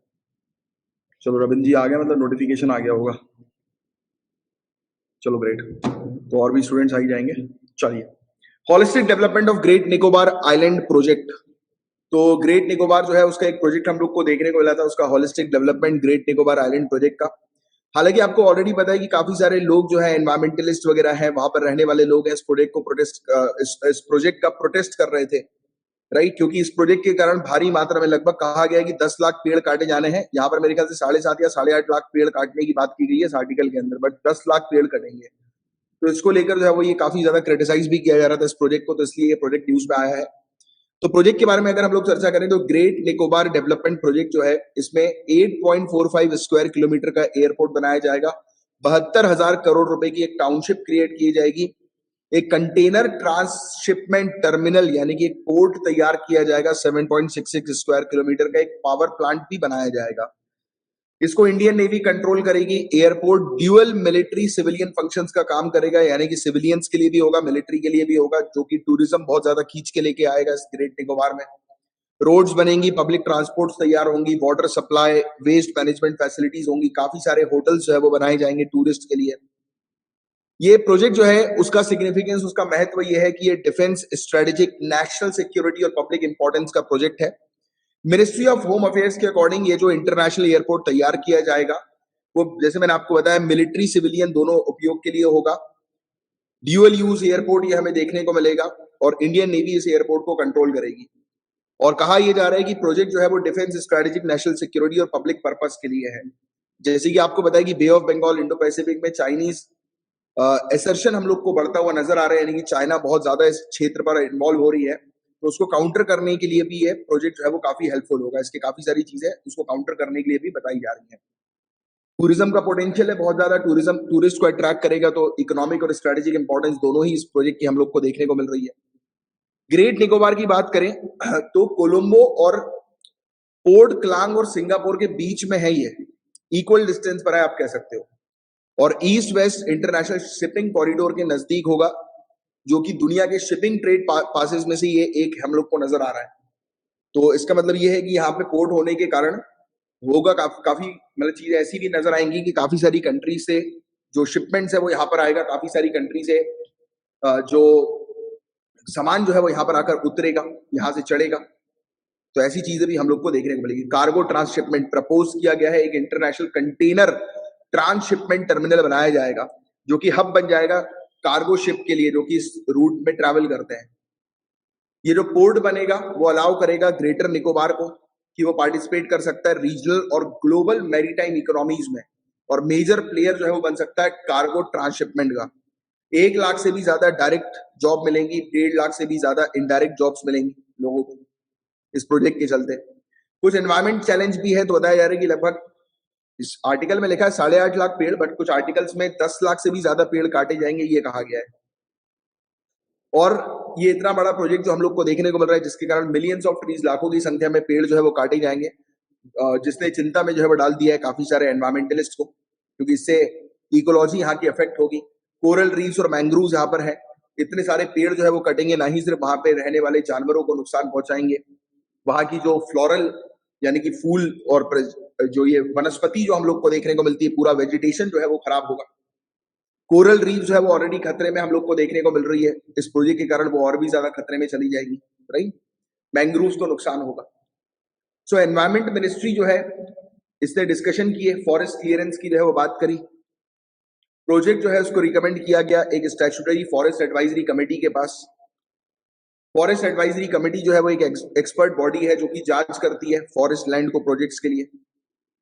अंडमान एंड निकोबार आइलैंड की बात करें तो यहाँ पर करीब 836 आइलैंड है ईस्टर्न बे ऑफ बंगाल में, इसकी लोकेशन है। जैसे कि आपके सामने जो बड़ा सा वर्ल्ड मैप नजर आ रहा होगा, देखो जरा उसमें अंडमान एंड निकोबार आइलैंड का है, या फिर इंडिया के मैप पे भी नजर आएगा आपको।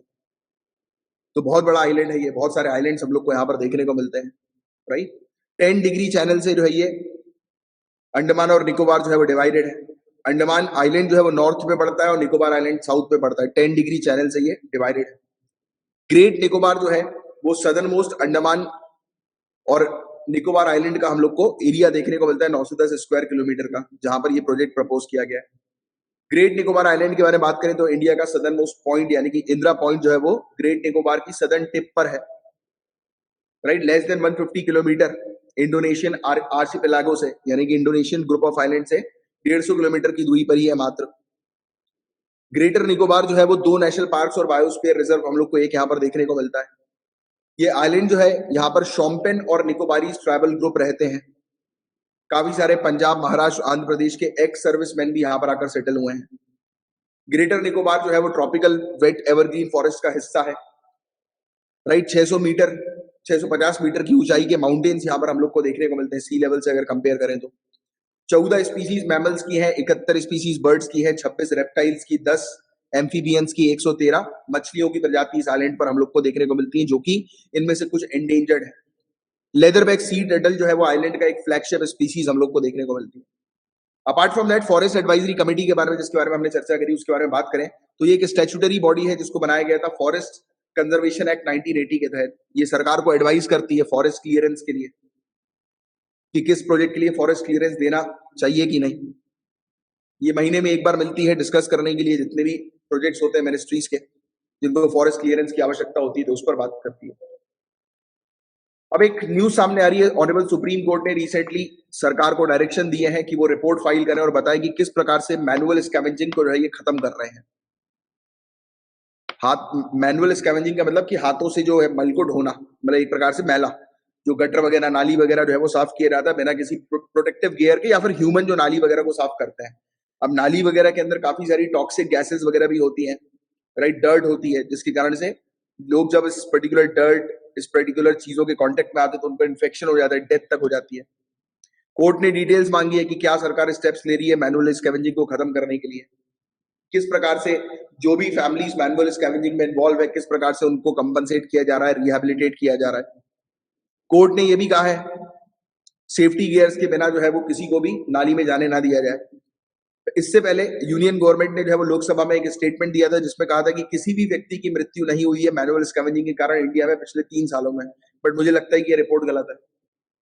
तो मैनुअल स्कैवेंजिंग क्या है, तो इसके बारे में आपको ऑलरेडी पता है, इसकी डेफिनेशन लिखी हुई है कि इसका मतलब ये है कि एक प्रैक्टिस है कि मैनुअल तरीके से क्लीन किया जाता है, कैरी किया जाता है, डिस्पोज किया जाता है, हैंडल किया जाता है ह्यूमन एक्सक्रीटा को या फिर किसी प्रकार के ड्राई या वेट वेस्ट को इनसैनिटरी लैट्रीन से, ओपन ड्रेन से, सेप्टिक टैंक से और भी दूसरे सिमिलर प्लेसेस से।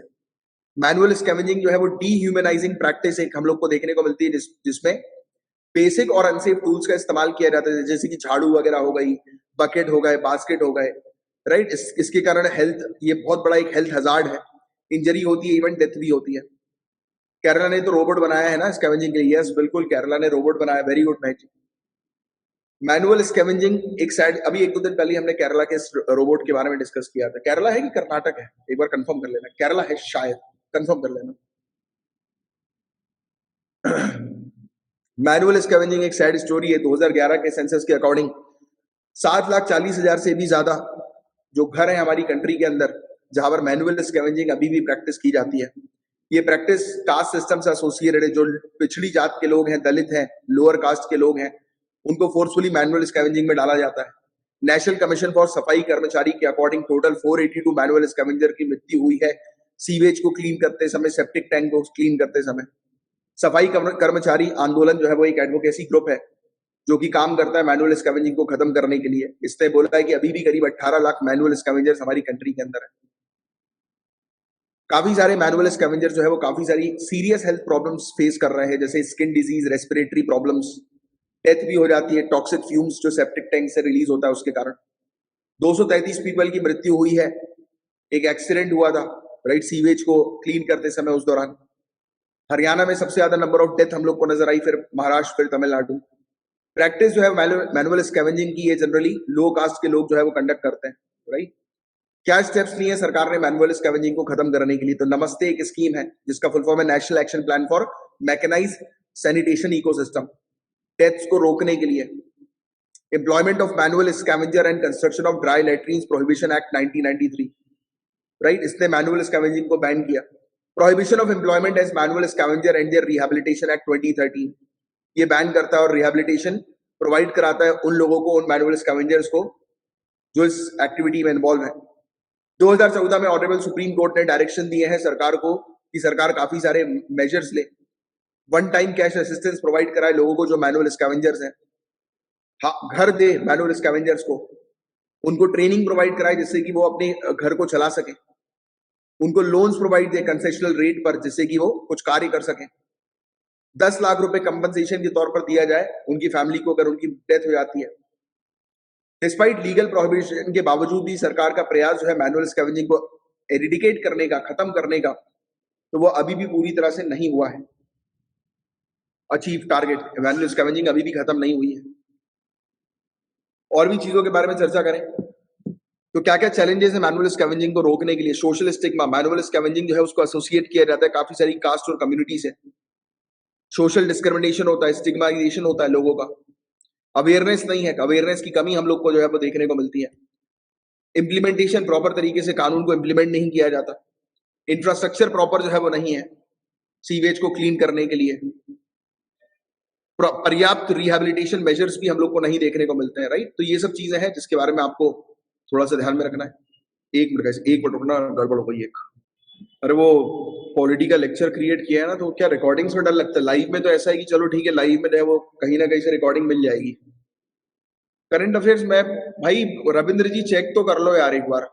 4 मार्च से वो टीम बनाएंगी जब तो लोड करूंगा यार। अभी 1 मार्च का मेरे पास आया है तो वो अपलोड हो गया है, मैं कहां से करूं? टीम ने मेरे ख्याल से एक और बना दिया है। जैसे जैसे चीजें होती जाएंगी वहां पर डायरेक्टली अपलोड होती जाएंगी। 2 मार्च का शायद अपलोड हो गया होगा, अभी हम 1 मार्च का पढ़ रहे हैं ना। रुको 1 मिनट। 2 मार्च और 3 मार्च, 3 मार्च भी कर दिया उसने।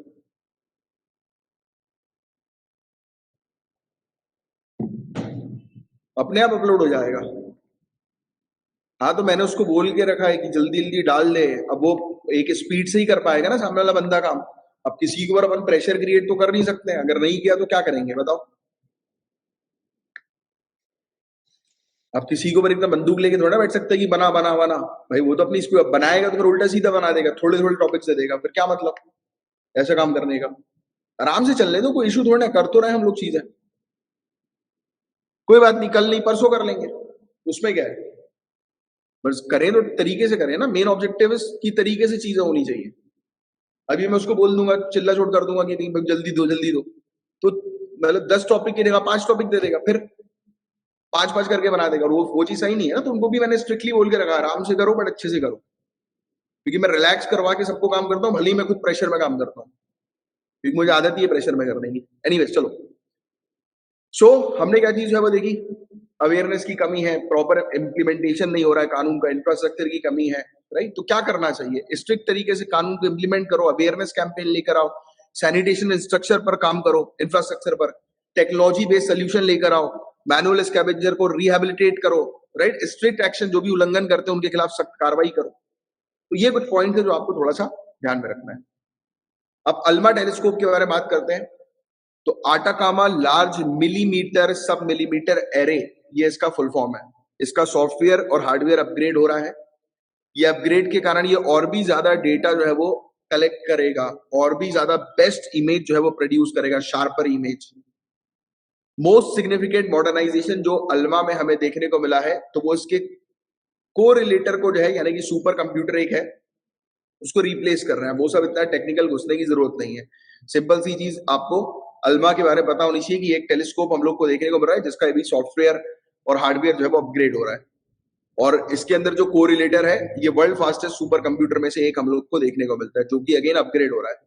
तो हम बात करेंगे मेनली आटाकामा लार्ज मिलीमीटर सब मिलीमीटर एरे के बारे में। तो ये state of the art radio telescope है जिसमें 66 एंटीनाज हैं, जो कि सेलेस्टियल बॉडीज को जो है वो करता है, स्टडी करता है, राइट, मिलीमीटर और सब मिलीमीटर वेवलेंथ में, राइट। ये जो डस्ट क्लाउड्स जो होते हैं उसके अंदर से होकर गुजर जाता है इसकी बीम्स, राइट, और हेल्प करता है एस्ट्रोनॉमर्स को कि वो जांच कर सके, एग्जामिन कर सके दूर दराज की गैलेक्सीज और स्टार्स को। ये एक एक्स्ट्राऑर्डिनरी सेंसिटिविटी इसमें हम लोग को देखने को मिलती है, जो अलाउ करता है कि दूर दराज के ऑब्जेक्ट्स है उसको डिटेक्ट करने में साइंटिस्ट रिसर्चर स्टडी कर सके। इसकी लोकेशन जो है वो आटाकामा डेजर्ट हम लोग को चिले में देखने को मिलती है। क्वेश्चन डायरेक्ट बनेगा, आटाकामा डेजर्ट कहां पर है? चिले में। अल्मा कहां पर इंस्टॉल्ड है? चिले में, राइट। ये पूरी तरह से काम करना शुरू कर दिया था इसने 2013 में, और इसने एस्ट्रोनॉमर्स को काफी सारी डिस्कवरीज करने में मदद करी, जैसे स्टारबर्स्ट गैलेक्सी, सुपरनोवा में जो डस्ट बनती है उसके बारे में डिस्कवर किया। डिजाइन प्लान और इसको कंस्ट्रक्ट किया यूनाइटेड स्टेट्स की एनआरएओ ने, नेशनल रेडियो एस्ट्रोनॉमी ऑब्जर्वेटरी ने, एनएओजे ने, national astronomical observatory of Japan ने, और यूरोपियन सदर्न ऑब्जर्वेटरी, यानी कि यूरोप, जापान और यूएसए, ये 3 कंट्रीज ने मिलकर इसको तैयार किया। अल्मा जो है वो पार्टनरशिप में चलता है, यूनाइटेड स्टेट्स, 16 कंट्रीज यूरोप की, Canada, Japan, South Korea, Taiwan, Chile, इनकी पार्टनरशिप है। अल्मा जो है वो चिले के अटाकामा डेजर्ट में है। 16,570 फीट की ऊंचाई पर ये इंस्टॉल्ड है, राइट। यहाँ पर एक छजनंतोर प्लेटू हम लोग को देखने को मिलता है चिले के आटाकामा डेजर्ट में, तो वहां पर ये हमें देखने को मिलता है। मिलीमीटर और सब मिलीमीटर वेव जो है वो ऑब्जर्व की जाती हैं।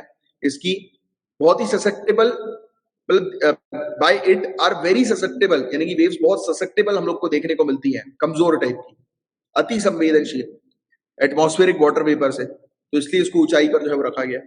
मोर ओवर डेजर्ट जो है वो ड्राइएस्ट प्लेस होती है दुनिया भर में, सो ज्यादातर नाइट जो इसकी होती है क्लियर ऑफ क्लाउड्स होती हैं, राइट, लाइट डिस्टॉर्टिंग मॉइस्चर यहाँ पर नहीं होता है, तो ये परफेक्ट लोकेशन होती है यूनिवर्स को स्टडी करने की। टेलीस्कोप ने जो है वो किस किस चीज के बारे में जांच करी? 2013 में स्टारबर्स्ट गैलेक्सी की इसने जांच करी, इसने डिटेल इमेज हम लोग को जो है वो बताई। प्रोटोप्लैनेटरी डिस्क के बारे में, जो एचएल टाउरी एक बहुत ही यंग टी टाउरी स्टार हम लोग को देखने को मिलता है कॉन्स्टिलेशन टॉरस में, अप्रोक्सीमेटली 450 लाइट ईयर्स की दूरी पर है ये धरती से। 2015 में इसने हेल्प किया साइंटिस्ट को कि साइंटिस्ट एक फिनोमेना जो है वो निकाले जिसको बोलते हैं आइंस्टाइन रिंग, जो जब आती है, जब लाइट जो होती है दूर दराज की गैलेक्सी से जो है वो रिलीज होती है और धरती के नजदीक जो है वो होकर गुजरती है। इसने पहली इमेज जो है वो प्रोवाइड कराई सुपर मैसिव ब्लैक होल की, अपनी खुद की मिल्की वे गैलेक्सी में, हमारी मिल्की वे गैलेक्सी में। इमेज जो है वो 2022 में आई थी और आप लोगों ने देखी भी थी ये वाली इमेजेस, राइट। ये टॉपिक आप पहले भी पढ़ चुके हो। इंटरनेशनल मॉनेटरी फंड जो है उसका एक्शन प्लान हम लोग को देखने को मिल रहा है। इनका 9 पॉइंट एक्शन प्लान दिया है इन्होंने कंट्रीज को कि किस प्रकार से क्रिप्टो एसेट्स जो है, यानी कि क्रिप्टो करेंसीज जो है उसको कैसे आप डील करो। आईएमएफ एक ग्लोबल लीडर हम लोग को देखने को मिल रहा है जिसका कहना ये है, ग्लोबल लेंडर लोन्स देता है ना ये, तो इसका कहना ये है कि इसकी एग्जीक्यूटिव बोर्ड जो है उसने डिस्कस किया एक paper, elements of effective policy for crypto assets, जिसने प्रोवाइड किया गाइडेंस काफी सारी आईएमएफ मेंबर कंट्रीज को कि किस प्रकार से जो है आप क्रिप्टो एसेट्स को रिस्पॉन्स करोगे, यानी कि कैसे डील करोगे। पेपर के अंदर एक फ्रेमवर्क है 9 एलिमेंट्स का, जिससे कि मेंबर जो है वो एक कॉम्प्रिहेंसिव, कंसिस्टेंट, कोऑर्डिनेटेड पॉलिसी बना सकते हैं क्रिप्टो एसेट को डील करने में। 9 एलिमेंट्स या फिर पॉलिसीज, एक्शन जो है वो क्या क्या है? Safeguard monetary sovereignty and stability by strengthening monetary policy framework. ये कह रहे हैं सभी कंट्री को कि आप अपनी मॉनेटरी पॉलिसी फ्रेमवर्क को स्ट्रेंथन करो, मजबूत बनाओ, स्टेबल बनाओ, एंड किसी भी तरीके से क्रिप्टो एसेट ऑफिशियल करेंसी या फिर लीगल टेंडर स्टेटस किसी को भी मत दो, मतलब क्रिप्टो करेंसी को लीगल टेंडर स्टेटस ना दिया जाए। guard against excessive capital flow volatility and maintain effectiveness of capital flow management measure।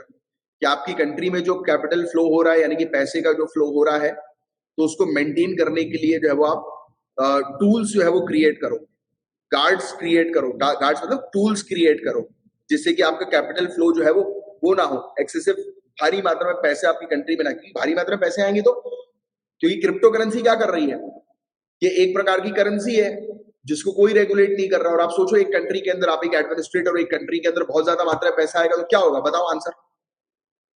एक कंट्री में ज्यादा मात्रा में पैसा आएगा तो क्या होगा, बताइए आंसर फटाफट। आप इकोनॉमिक्स के स्टूडेंट्स भी हैं, एडमिनिस्ट्रेटर हो आप, बताओ आपकी कंट्री में ज्यादा पैसा आएगा तो क्या होगा।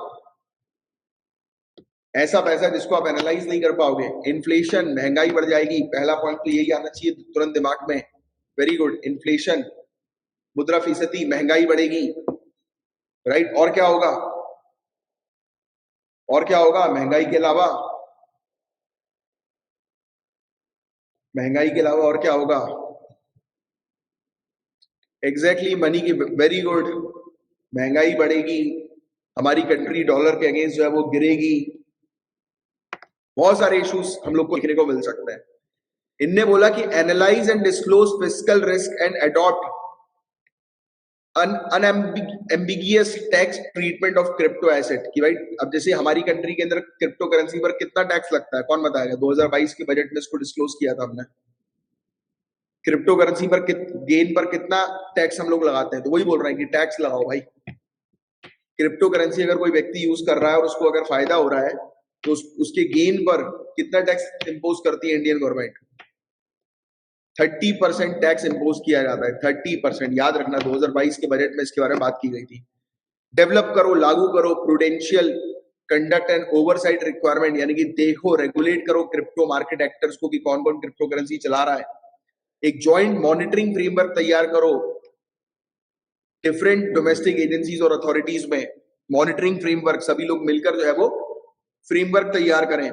एक इंटरनेशनल कोलैबोरेटिव अरेंजमेंट जो है वो स्टैब्लिश करो, इंटरनेशनल लेवल पर सभी कंट्रीज एक साथ मिलकर जो है वो क्रिप्टो करेंसी को रेगुलेट करने के लिए काम करें, तो ऐसी व्यवस्था करो। इम्पैक्ट जो है क्रिप्टो एसेट्स का उसको मॉनिटर करो, मजबूत बनाओ ग्लोबल कॉपरेशन, सब लोग मिलकर डेवलप करो एक डिजिटल इंफ्रास्ट्रक्चर और ऑल्टरनेटिव सॉल्यूशंस ढूंढो क्रॉस बॉर्डर पेमेंट और फाइनेंसेस के। जैसे कि हमारे पास एक ऑल्टरनेटिव सॉल्यूशन आ गया यूपीआई, जैसे कि अभी हमने सिंगापुर के जो जैसा हमारा यूपीआई है वैसे ही सिंगापुर का हम लोग को एक वैसे ही यूपीआई देखने को मिलता है। क्या नाम है उसका सिंगापुर के यूपीआई का, ऐसे कुछ नाम है, पे करके है कुछ, राइट। तो उसके साथ अभी हमने जो है वो कोलैबोरेशन भी किया है, आपको शायद पता हो। फिर G20 डेटा गैप इनिशिएटिव एक है, आईएमएफ ने एक नए G20 डेटा गैप्स इनिशिएटिव को वेलकम किया है। आईएमएफ के अकॉर्डिंग प्रॉपर तरीके से क्रिप्टो एसेट्स को रिकॉर्ड किया जाए अगर मैक्रो इकोनॉमिक स्टैटिस्टिक्स में कंट्रीज के बीच में, तो एक प्रॉपर रिलायबल डेटा फ्रेमवर्क तैयार किया जा सकता है, जो कि बहुत ज्यादा जरूरी है। महत्व यह है कि एफर्ट जो है वो डाले जाए। आईएमएफ का कहना यह है कि जैसे ही काफी सारी क्रिप्टो एक्सचेंज कोलैप्स हुए पिछले कुछ सालों के अंदर, हम लोग को देखने को मिला, तो काफी सारे लोगों का लॉस हुआ, राइट। कुछ क्वेश्चन जो है वो उठकर आए हैं, आईएमएफ मेंबर्स ने उठाए हैं कि क्या बेनिफिट्स हैं, क्या रिस्क हैं क्रिप्टो एसेट्स के। In operationalise the principle outlined in the Bali fintech agenda, IMF and World Bank का 2018 का था, जिसमें बोला गया कि मैक्रो फाइनेंशियल कंसिडरेशन जैसे कि implication of monetary and fiscal policy, क्योंकि ऑब्वियस बात है कि फिस्कल पॉलिसी पर इसका इफेक्ट होगा। तो सबसे पहली चीज तो उन्होंने यही बोल दी 9 पॉइंट्स एक्शन प्लान के अंदर कि आपको जो है फोकस किस चीज पर जो है वो करना है, आपकी मॉनेटरी टूल को डेवलप करने पर फोकस करना है, राइट। पे नाउ, हाँ पे नाउ करके ऐसे ही कुछ है। तो क्रिप्टो करेंसी क्या होती है तो आपको ऑलरेडी पता है, डेफिनेशन देख लो। एक डिजिटल करेंसी है जिसका उपयोग जो है वो कन्वेंशनल मनी की तरह ही किया जाता है।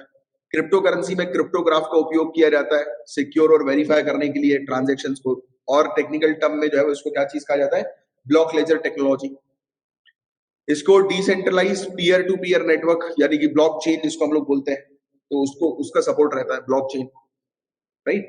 लेजर टेक्नोलॉजी भी जिसको बोला जाता है। पहली क्रिप्टो करेंसी बिटकॉइन 2009 में लॉन्च हुई थी, किसके द्वारा, सतोशी नाकामोटो के द्वारा। कोई नहीं जानता कौन है ये, किसी को नहीं पता कौन है ये, है भी कि नहीं है पता नहीं। फीचर क्रिप्टो करेंसी के क्या होते हैं?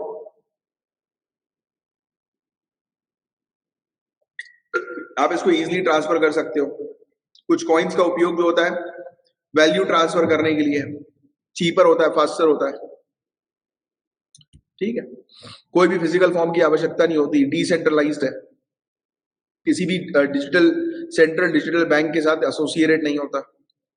चैलेंजेस भी है, चैलेंजेस मेनली यही है कि भाई अगर कोई इसका रेगुलेटर नहीं है तो कल को आपके अकाउंट से पैसा निकल जाएगा आपके वॉलेट से, तो आप कहां जाकर क्लेम करोगे? ये सब चीजें है। सिक्योरिटी रिस्क भी हम लोग को बहुत ज्यादा देखने को मिलता है, साइबर अटैक्स होने की संभावना बहुत ज्यादा हो जाती है, राइट। इलीगल क्राइम एक्टिविटीज वगैरह ये सब चीजें क्रिप्टो करेंसी के एक्सचेंज से होती है।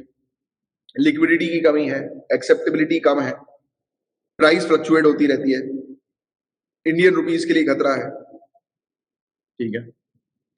इंडियन गवर्नमेंट का क्या स्टैंड है? आरबीआई ने मना भी किया था, बट ऑनरेबल सुप्रीम कोर्ट ने कह दिया कि चालू रखो। फिर हम लोग 2022 में लेकर आ गए कि क्रिप्टो करेंसी से जिसको भी गेन होगा उसको उससे हम लोग 30% और 1% टीडीएस वसूलेंगे। 30% टैक्स और 1% टीडीएस, ठीक है। और कुछ नहीं है इसके अंदर। आ जाओ पहले इसके करंट अफेयर्स के क्विज को हम लोग कवर कर लेते हैं। सेस्मिक वेव से रिलेटेड एक क्वेश्चन है आप लोग के सामने, बट अभी टॉपिक खत्म नहीं हुआ है। अभी इसके बाद हम लोग जो है वो वनडे एग्जामिनेशन स्टेट पीएससी के टॉपिक्स कवर करेंगे।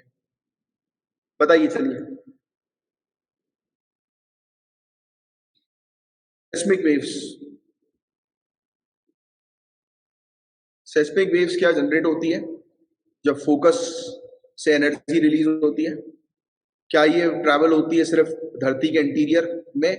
क्या ये फास्टर है सभी प्रकार की वेव से? तो पूछा गया किस प्रकार की, मतलब कौन सी वेव का क्वेश्चन है। Body wave, surface wave, love wave या रेलिक वेव? क्या नजर आ रहा है आपको? अब भाई देखो सेकंड स्टेटमेंट से ही पूरी चीज क्लियर हो गई कि इंटीरियर, धरती के इंटीरियर पर चल रही है ये। तो बॉडी वेव्स हम लोग को देखने को मिलती है धरती के इंटीरियर पे चलती है। डी और बी कहां से हो गया भाई? धरती के इंटीरियर लिखा है ना, ये इंटीरियर में तो बॉडी वेव्स चलती है ना, और इंटीरियर में चल रही है दूसरी प्रकार की वेव से सबसे फास्ट है बॉडी वेव्स। ई वेव, एस वेव्स दोनों आती है इसके अंदर, बॉडी वेव्स के अंदर। तो मुझे लगता है ए। अब इसका करेक्ट आंसर देख लेते हैं क्या होगा।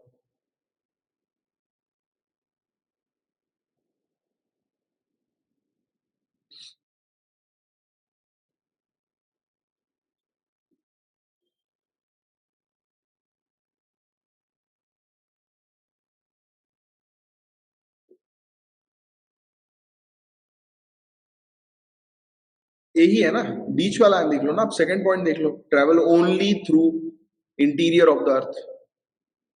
ए is the correct answer. Next question.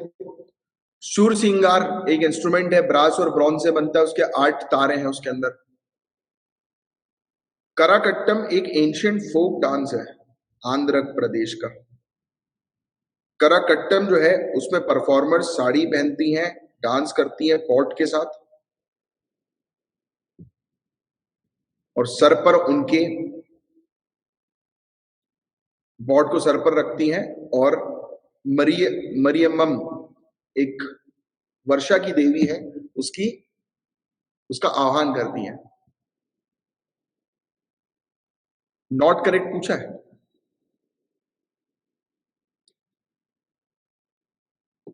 कराकट्टम Tamil Nadu का है ना, कराकट्टम तो तमिलनाडु का है। और सूरी सिंगार में 4 वो होती हैं स्ट्रिंग्स, तो मुझे तो ए लग रहा है शायद।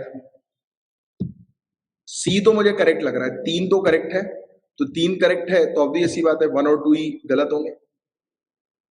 मुझे ए लग रहा है, सेकंड का डी होगा, देख लेते हैं। ये भाई हैंग क्यों कर रहा है? एक मिनट रुक जाओ, क्योंकि कराकट्टम में ही तो डिस्कस किया था, साड़ी पहनती हैं, डांस करती हैं घड़े को सर पे रख के, और वर्षा की देवी को जो है वो करती है। यही तो होगा। क्यों कंफ्यूज हो रहे हो आप लोग? अभी पढ़ा है आप लोगों ने और देखो गलतियां कर रहे हो। आपने भी अभी पढ़ा है, मैंने भी अभी पढ़ा है, मैं कोई अलग से नहीं किया है मैंने कुछ। The main thing is memorising. IMF के देखो 9 पॉइंट एक्शन प्लान,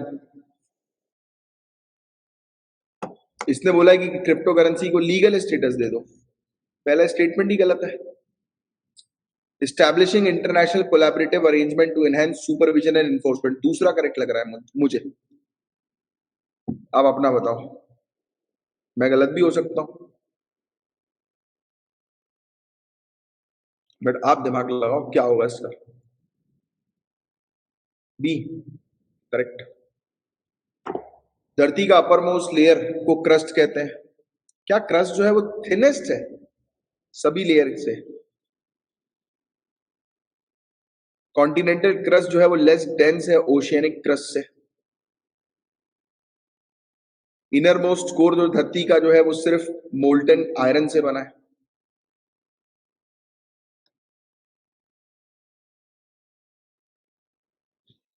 क्या होगा इसका करेक्ट आंसर फोर्थ का, बताइए। ए, बी है यार, 1 and 2। B, B is the correct answer. ये तो इसका आंसर दे ही दोगे, इसका मुझे क्वेश्चन पढ़ने की भी जरूरत नहीं।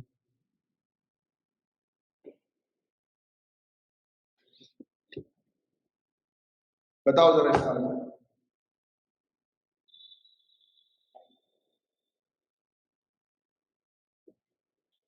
चिले करेक्ट आंसर। FATF, इसका कोई गलत मत करना, इसका कोई गलत मत करना।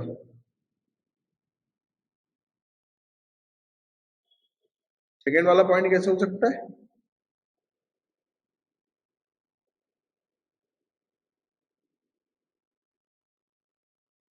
Continental crust and oceanic crust. Continental crust जो है वो लेस डेंस है देन ओशियनिक क्रस्ट से, as oceanic crust is made up of basaltic rocks.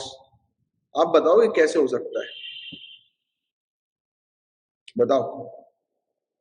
ये आप बताओ, ज्योग्राफी के स्टूडेंट हो, अभी तक चीजें पढ़ी हुई है, दिमाग लगाओ।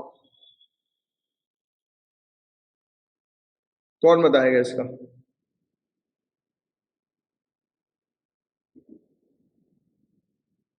दिमाग लगाओ, आंसर आपके पास है और मैं आंसर इसका सुनना चाहूंगा।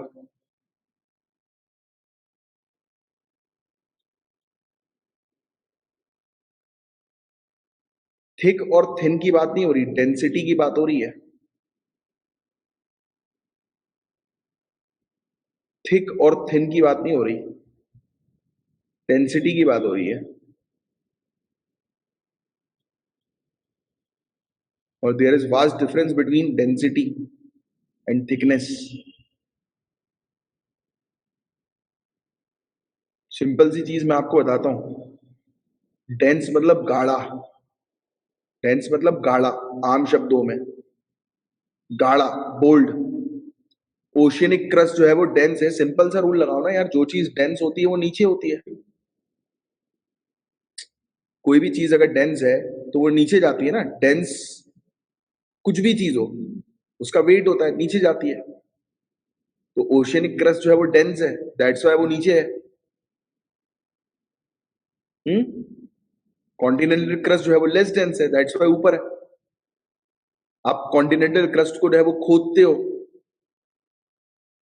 राइट, स्क्रैच करते हो, तो वेरियस खोखलापन भी हम लोग को कई बार नजर आता है, बट ओशियनिक क्रस्ट में ये चीज नहीं नजर आएगी।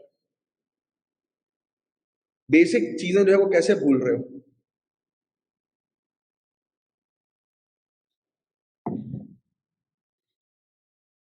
कॉन्सेप्ट, कॉन्सेप्ट पर फोकस करो। सिक्स का सी,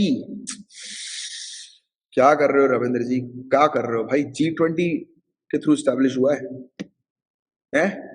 इस टॉपिक को 50 बार पढ़ा चुके हैं, ए इसका करेक्ट आंसर होगा। G7,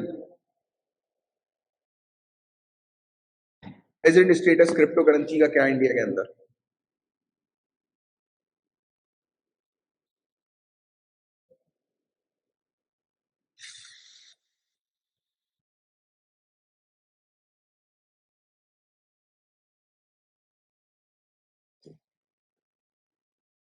जल्दी बताओ। इतनी देर नहीं लगानी है। टेलीग्राम पर क्वेश्चन पोस्ट करता हूँ तो लोग आंसर नहीं करते, तो मैंने कहा कि चलो ऑनलाइन कर देता हूँ, एटलीस्ट यहाँ पे पार्टिसिपेट तो करते हो। वहां पे बहुत कम पार्टिसिपेशन नजर आता है।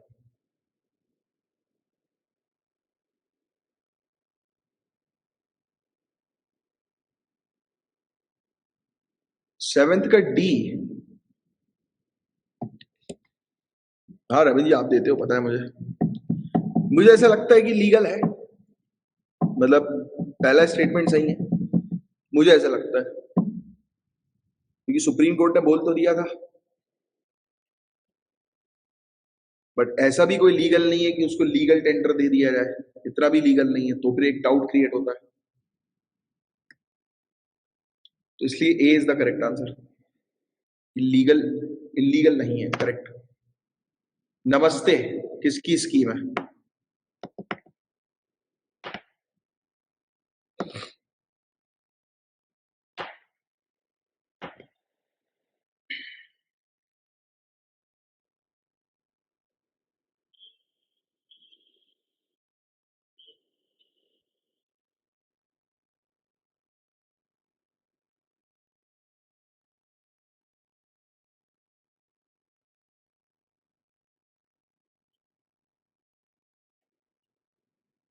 हेल्थ एंड फैमिली वेलफेयर की social justice. Very good Nigam ji. FATF से रिलेटेड फिर क्वेश्चन आ गया, बताइए।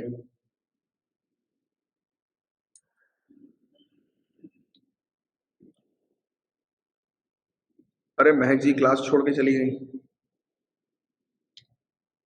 एक क्वेश्चन गलत हुआ, महक जी ने ज्योग्राफी पढ़ना शुरू कर दी, कोई बात नहीं।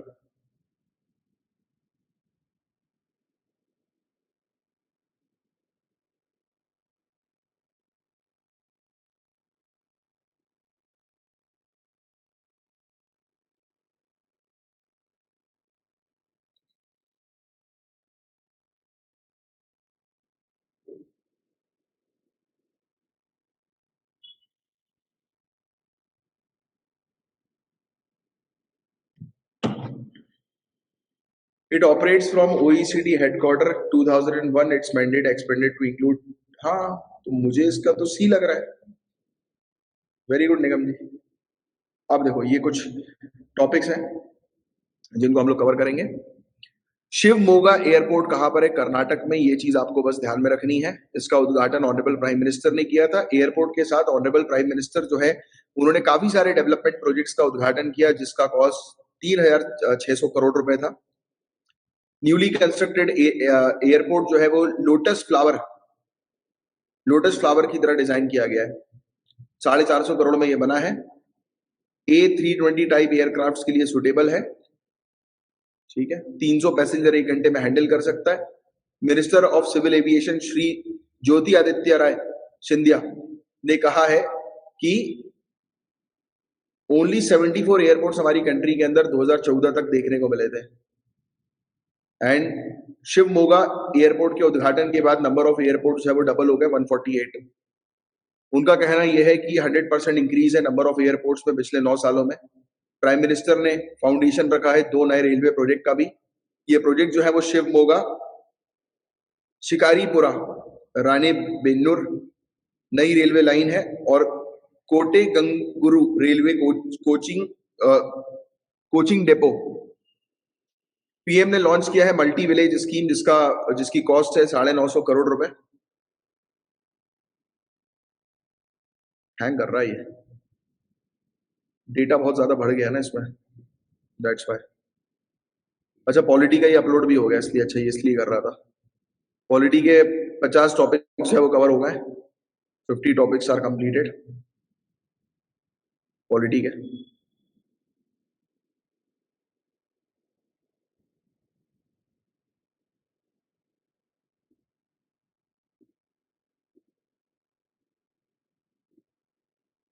हाँ नेक्स्ट, और क्या था इसके अंदर? एक मिनट रुको, इसको स्क्रॉल व्यू पे कर देता हूँ। पीएम ने लॉन्च किया मल्टी विलेज स्कीम, जिसकी कीमत है 950 करोड़ रुपए जल जीवन मिशन के थ्रू। 44 स्मार्ट सिटी प्रोजेक्ट्स भी जो है जिसकी कीमत 895 करोड़ रुपीस जो है वो उसका भी उद्घाटन किया है। शिवमोगा सिटी जो है वो तुंगा नदी की तट पर हम लोग को देखने को मिलती है और इसका निकनेम है गेटवे ऑफ मलनाड। उत्तर प्रदेश की न्यूज है, union minister for road transport and highway Nitin Gadkari ने उद्घाटन किया 7 नेशनल हाईवे प्रोजेक्ट का उत्तर प्रदेश के अंदर। इन्होंने उद्घाटन किया है जिसका इन्वेस्टमेंट 6,500 करोड़ रुपए बताया जा रहा है। इनका कहना यह है कि बलिया लिंक एक्सप्रेसवे जो है वो कंस्ट्रक्ट किया जा रहा है। लोग बाग जो है पटना, लखनऊ से पटना जा सकेंगे पूर्वांचल एक्सप्रेसवे के थ्रू सिर्फ 4.5 घंटे में। उनका कहना यह है कि उत्तर प्रदेश जो है उसको बेटर कनेक्टिविटी मिल रही है, राइट। छपरा, पटना, बक्सर जो बिहार के अंदर है, राइट। ग्रीनफील्ड रोड्स, नए रोड जो है वो तैयार किए जा रहे हैं, राइट। चंदौली टू मोहानिया 130 करोड़ रुपए में कनेक्टिविटी जो है वो चंदौली तक प्रोवाइड की जाएगी उत्तर प्रदेश में, और कायमूर डिस्ट्रिक्ट जो बिहार के अंदर है, दिल्ली कोलकाता जीटी रोड के थ्रू। बस ये छोटी सी चीज है, हाईवेज क्रिएट हुए। मिनिस्ट्री ऑफ टूरिज्म ने ऑर्गेनाइज किया है पहला स्नो मैराथन। कहां पर हम लोग को देखने को मिल रहा है? भद्रवाह, जम्मू के अंदर 26 फरवरी 2023 को पहला स्नो मैराथन ऑर्गेनाइज किया गया है रियल स्पोर्ट्स इंडिया के एसोसिएशन के साथ और अमेजिंग भद्रवाह टूरिज्म एसोसिएशन, ये एडमिनिस्ट्रेशन, लोकल एडमिनिस्ट्रेशन के साथ। विदेश महाजन डेप्यूटी कमिश्नर और डीएम डोडा ने जो है वो फ्लैग किया है पहला जम्मू स्नो रन सफारी। उनका कहना यह है कि काफी ज्यादा पोटेंशियल है इस प्रकार की एक्टिविटीज का, स्नो रन सफारी का, भद्रवाह में। ठीक है, पहला ग्रैंड स्नो मैराथन जो है वो ऑर्गेनाइज किया गया है। 75वां साल इंडिया के इंडिपेंडेंस को कवर हुआ है उसके लिए, और G20 इंडिया के लिए। ठीक है, 130 से ज्यादा रनर्स ने पार्टिसिपेट किया मैराथन में। मैत्री कल्चरल पार्टनरशिप लॉन्च हुई है बेसिकली इंडिया और ऑस्ट्रेलिया के बीच में क्रिएटिव इंडस्ट्रीज को प्रमोट करने के लिए, दोनों की कोलैबोरेशन के लिए। तो मैत्री फ्रेंडशिप याद रखना, इंडिया ऑस्ट्रेलिया का इनिशिएटिव है, राइट। ठीक है, Maitri cultural partnership grand round 3 programmes में डिवाइड हुआ। तो ये सब चीजें उतनी कुछ खास नहीं है। ऑपरेशन सद्भावना, एयरफोर्स ने एयरलिफ्ट किया है 393 लद्दाखी पैसेंजर्स को, राइट। तो ये चीज हम लोग को देखने को मिल रही है। 26 फरवरी को इंडियन एयरफोर्स ने जो है वो अरेंज करी 3 फ्लाइट्स और इवैक्यूएट किया फंसे हुए पैसेंजर्स जो जम्मू से लेह के बीच में फंस गए थे, राइट, और चंडीगढ़ टू नुब्रा के बीच में फंस गए थे, राइट। ऑपरेशन सद्भावना प्रोग्राम के थ्रू इंडियन एयरफोर्स ने उपयोग किया IL-76 एयरक्राफ्ट का इस ऑपरेशन के लिए। टोटल 393 पैसेंजर्स को जो है वो जम्मू से लेह जो है वो ले जाया गया 2 फ्लाइट्स में। सिमिलरली एक और फ्लाइट के तहत 221 पैसेंजर जो है उनको चंडीगढ़ से नुब्रा ले जाया गया। ठीक है, एयर फेयर जो है वो बढ़ गया है 70,000 रुपीज। तो नए लेफ्टिनेंट गवर्नर जो है, governor brigadier doctor BD Mishra, तो ये आए रेस्क्यू करने के लिए। इन्होंने एयरक्राफ्ट अरेंज किए इंडियन एयरफोर्स के कोलैबोरेशन के साथ। सभी रूट्स लद्दाख के लिए जो है बंद हो गए स्नोफॉल के कारण। तो फ्लाइट जो है वो इकलौता रास्ता है जो लोग फंस गए उनको बचाने के लिए। नेशनल साइंस डे 2023 28 फरवरी को ऑब्जर्व किया गया। नेशनल साइंस डे या राष्ट्रीय विज्ञान दिवस हर साल 28 फरवरी को ऑब्जर्व किया जाता है। इस दिन जो रमन इफेक्ट जो है सर CV रमन का, उसको सेलिब्रेट किया जाता है। थीम जो है वो उसकी global science for global wellbeing है। 1930 में उनको नोबेल प्राइज जो है मिला था फिजिक्स के अंदर रमन इफेक्ट्स की डिस्कवरी के लिए। 1954 में इनको भारत रत्न से भी सम्मानित किया गया, जो कि इंडिया का हाईएस्ट सिविलियन अवार्ड है। 1986 में गवर्नमेंट ऑफ इंडिया ने डिक्लेयर किया था 28 फरवरी को हम लोग नेशनल साइंस डे मनाएंगे। फर्स्ट नेशनल साइंस डे जो है वो सेलिब्रेट किया गया था 28 फरवरी 1987 को। National council for science and technology communication department of science and technology के अंडर आती है। तो ये नोडल एजेंसी है जो कि नेशनल साइंस डे के सेलिब्रेशन को कोऑर्डिनेट करती है। नेशनल अवार्ड जो है ये हर साल जो है वो दिए जाते हैं, और फरवरी 1987 को department of science and technology ने जो है वो इस अवार्ड्स को देना शुरू किया। रमन इफेक्ट की बात करें तो रमन इफेक्ट के बारे में आपको ऑलरेडी पता है। जब भी लाइट जो है वो एक ट्रांसपेरेंट मटेरियल से होकर गुजरती है तो वेवलेंथ और एम्पलीट्यूड जो है वो इस प्रकार से डिफ्लेक्ट होती है कि लाइट जो है वो चेंज हो जाती है। तो उसी चीज को रमन इफेक्ट या रमन स्कैटरिंग हम लोग कहते हैं, कि लाइट का जो है वो चेंज हो जाना, उसका जो डायरेक्शन है। बंजारा धर्मगुरु संत सेवालाल महाराज जयंती ये सेलिब्रेट की गई सरकार के द्वारा पहली बार पहली बार मिनिस्ट्री ऑफ कल्चर ने ऑर्गेनाइज किया है 1 साल का फेस्टिवल 284th बर्थ एनिवर्सरी संत सेवालाल महाराज जी की मनाने के लिए, जो कि एक स्पिरिचुअल और रिलीजियस गुरु है बंजारा कम्युनिटी के। ये जुबली ईयर प्रोग्राम जो है वो शुरू हुआ है 26 फरवरी 2023 से अमृत महोत्सव ऑफ इंडिपेंडेंस के तहत। इसके तहत 2 दिन का प्रोग्राम ऑर्गेनाइज किया गया as a part of 284th birth anniversary celebration और doctor Ambedkar international centre New Delhi में सेलिब्रेट किया गया। होम मिनिस्टर श्री अमित शाह जी जो थे वो चीफ गेस्ट थे इस प्रोग्राम के और Shri Sanjay Rathore minister of food and drug administration government of Maharashtra, तो ये भी गेस्ट ऑफ ऑनर के तौर पर यहाँ पर आए थे। पिछले 3 सालों से नई दिल्ली के अंदर संत सेवालाल महाराज चैरिटेबल ट्रस्ट ऑपरेट कर रहा है और जो कि ये फेस्टिवल को सेलिब्रेट कर रहा है। ये माना जाता है कि पॉपुलेशन जो बंजारा कम्युनिटी की है पूरे कंट्री के अंदर वो 10 से 12 करोड़ है। अब संत सेवालाल महाराज जी के बारे में बात करें तो इनका जन्म 15 फरवरी 1739 को हुआ था। कर्नाटक की एक डिस्ट्रिक्ट है शिवमोगा डिस्ट्रिक्ट, वहां पर, और वहीं पर एक एयरपोर्ट भी हम लोग को देखने को मिला जिसके बारे में हमने चर्चा करी। ये एक सोशल रिफॉर्मर के तौर पर जाने जाते हैं, स्पिरिचुअल लीडर जाने जाते हैं बंजारा कम्युनिटी के। पूरी कंट्री में इन्होंने जो है वो ट्रैवल किया उनके ला देनिया ट्रूप मंडली, specially to serve the forest dwellers and nomadic tribe. और due to his extraordinary knowledge, excellent skill and spiritual background in Ayurveda and naturopathy, he was able to dispel the myths and superstition prevalent in the tribal communities and improve their lives. तो tribal community की life को improve करने के लिए उन्होंने काम किया काफी ज्यादा। ठीक है, हर एक बंजारा फैमिली जो है कर्नाटक, तमिलनाडु, आंध्र प्रदेश, तेलंगाना, महाराष्ट्र, मध्य प्रदेश के अंदर उनके लिए जो है ये पूजनीय है। समाधि स्थल जो है वो संत सेवालाल जी की ये बेसिकली सिचुएटेड हम लोग को महाराष्ट्र के अंदर देखने को मिलती है, वशीम डिस्ट्रिक्ट के अंदर।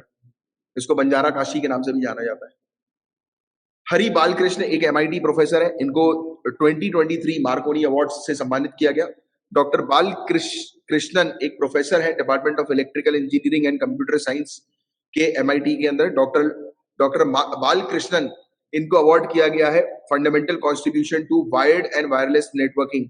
वायर्ड और वायरलेस नेटवर्किंग के लिए डॉक्टर बालकृष्णन जाने जाते हैं, मोबाइल सेंसिंग के लिए, डिस्ट्रीब्यूटेड सिस्टम के लिए। बीटेक में कंप्यूटर साइंस में ग्रेजुएट हुए थे ये IIT मद्रास से। PhD इन्होंने करी है यूनिवर्सिटी ऑफ कैलिफोर्निया से। इससे पहले डॉक्टर बालकृष्णन जो है उन्होंने इन्फोसिस प्राइज जीता था। IEE Koji Kobayashi computer and communication award भी जीत चुके हैं। मार्कोनी प्राइज जो है वो, इसके बारे में आपको ध्यान में रखना है, ये एक प्रेस्टिजियस अवार्ड है, कंप्यूटर साइंटिस्ट को दिया जाता है यूनाइटेड स्टेट्स के मार्कोनी फाउंडेशन के थ्रू। उन लोगों को दिया जाता है जो कंट्रीब्यूट करते हैं, बहुत ही बेहतरीन कंट्रीब्यूशन इनका होता है डिजिटल इंक्लूजन को एनहांस करने के लिए, यानी कि और भी लोगों को डिजिटलाइजेशन के साथ जोड़ने के लिए। सर टिम बर्नर्स-ली गूगल के को फाउंडर, सर्गे ब्रिन और SCIFI author Arthur C Clarke ये पहले विजेता थे मार्कोनी प्राइज के। इंडियन एयरफोर्स है वो एक्सरसाइज डेजर्ट फ्लैग 8 में पार्टिसिपेट करेगी। इंडियन एयरफोर्स का कंटिजेंट जिसके अंदर 110 एयर वॉरियर्स हम लोग को देखने को मिल रहा है जो कि पहुंचे हैं अल दफरा एयरबेस UAE के, और इन्होंने एक्सरसाइज डेजर्ट फ्लैग 8 में जो है पार्टिसिपेट किया। इंडियन एयरफोर्स ने अपने साथ 5 लाइट कॉम्बैट एयरक्राफ्ट तेजस और 2 C-17 ग्लोबमास्टर 3 एयरक्राफ्ट लेके गए। ये पहली इंटरनेशनल एक्सरसाइज है इंडिया के बाहर लाइट कॉम्बैट एयरक्राफ्ट तेजस की। ये एक्सरसाइज जो है वो 27 फरवरी से 17 मार्च तक चलेगी। एम ऑब्जेक्टिव इस एक्सरसाइज का ये है कि पार्टिसिपेट करना कॉम्बैट प्रोग्राम्स में और दूसरी एयरफोर्स से यानी कि UAE की एयरफोर्स से जो है वो सीखना, इसके अंदर और भी दूसरी कंट्री की एयरफोर्स से सीखना। हालांकि इस टॉपिक को हम लोग ये एक्सरसाइज डेजर्ट फ्लैग 8 को हम लोग ऑलरेडी डिस्कस कर चुके हैं, आपको शायद याद हो, तो मेन करंट अफेयर्स के टॉपिक में हमने डिस्कस किया हुआ है। इसमें काफी सारी कंट्रीज ने पार्टिसिपेट किया। फेज 2 जो है वो national surveillance programme for aquatic animal disease का लॉन्च हुआ है। यूनियन मिनिस्टर पुरुषोत्तम रूपाला ने इसको लॉन्च किया। Union minister for fisheries and animal husbandry Purushottam Rupala ने लॉन्च किया फेज 2 चेन्नई के अंदर। इनका कहना यह है कि प्रधानमंत्री संपदा योजना ये लॉन्च की गई है फिश प्रोडक्शन को हमारी कंट्री में इंक्रीज करने के लिए। 70 lakh tonne additional fish production हमारी कंट्री में हो इसके लिए किया गया है। इनका कहना यह है कि प्रधानमंत्री संपदा योजना लॉन्च की गई है फिश एक्सपोर्ट अर्निंग्स को 1 लाख करोड़ रुपए 2024-2025 तक ये टारगेट करते हुए रखा गया है। इनका कहना है कि नेशनल सर्वेलांस प्रोग्राम जो है वो एक्वेटिक एनिमल डिजीज के लिए वो लॉन्च हुआ है। इसका मेन ऑब्जेक्टिव यही है कि इस इंडस्ट्री को बूस्ट प्रोवाइड कराना। इसको इंप्लीमेंट किया जा रहा है सेंट्रल गवर्नमेंट के द्वारा 2013 से। इन्होंने बोला है कि 33 करोड़ रुपए जो है वो एलोकेट किए गए हैं 3 सालों के लिए इस प्रोग्राम के इंप्लीमेंटेशन के लिए, और सर्विलांस प्रोग्राम जो है वो हेल्प करेगा फार्मर्स को कि वो आइडेंटिफाई करें और रिपोर्ट करें बीमारियां। इन्होंने लॉन्च किया एक genetic improvement programme Indian white shrimp के लिए। अगले 3 से 5 सालों में साइंटिस्ट जो है वो डेवलप करेंगे एक improve variety of Indian white shrimp. Shrimp मतलब क्या होता है, ये झींगा होता है क्या? श्रिम्प को झींगा बोलते हैं अपन शायद, मुझे ऐसा याद आ रहा है, श्रिम्प झींगे होते हैं। To avoid over dependence on single species and to develop the native shrimps by selective breeding. तो ब्रीडिंग करेंगे नेटिव श्रिम्प की, झींगे की। यूनियन मिनिस्टर ने और लॉन्च किया है crop insurance scheme shrimp growing farmers के लिए। तो क्रॉप ये श्रिम्प ग्रोइंग फार्मर के लिए क्रॉप इंश्योरेंस स्कीम भी जो है वो लॉन्च हुई है। इंश्योरेंस स्कीम जो है वो Indian council of agriculture research और central institute of brackish aquaculture ने इंश्योरेंस कंपनी के साथ एसोसिएट करके जो ये इंश्योरेंस स्कीम बनाई है। Central institute of brackish water agriculture Chennai के अंदर है। India third largest fishing producing country हमारी India third largest fishing producing country है, जिसके पास fish production 14.73 million metric ton का हम लोग को देखने को मिलता है।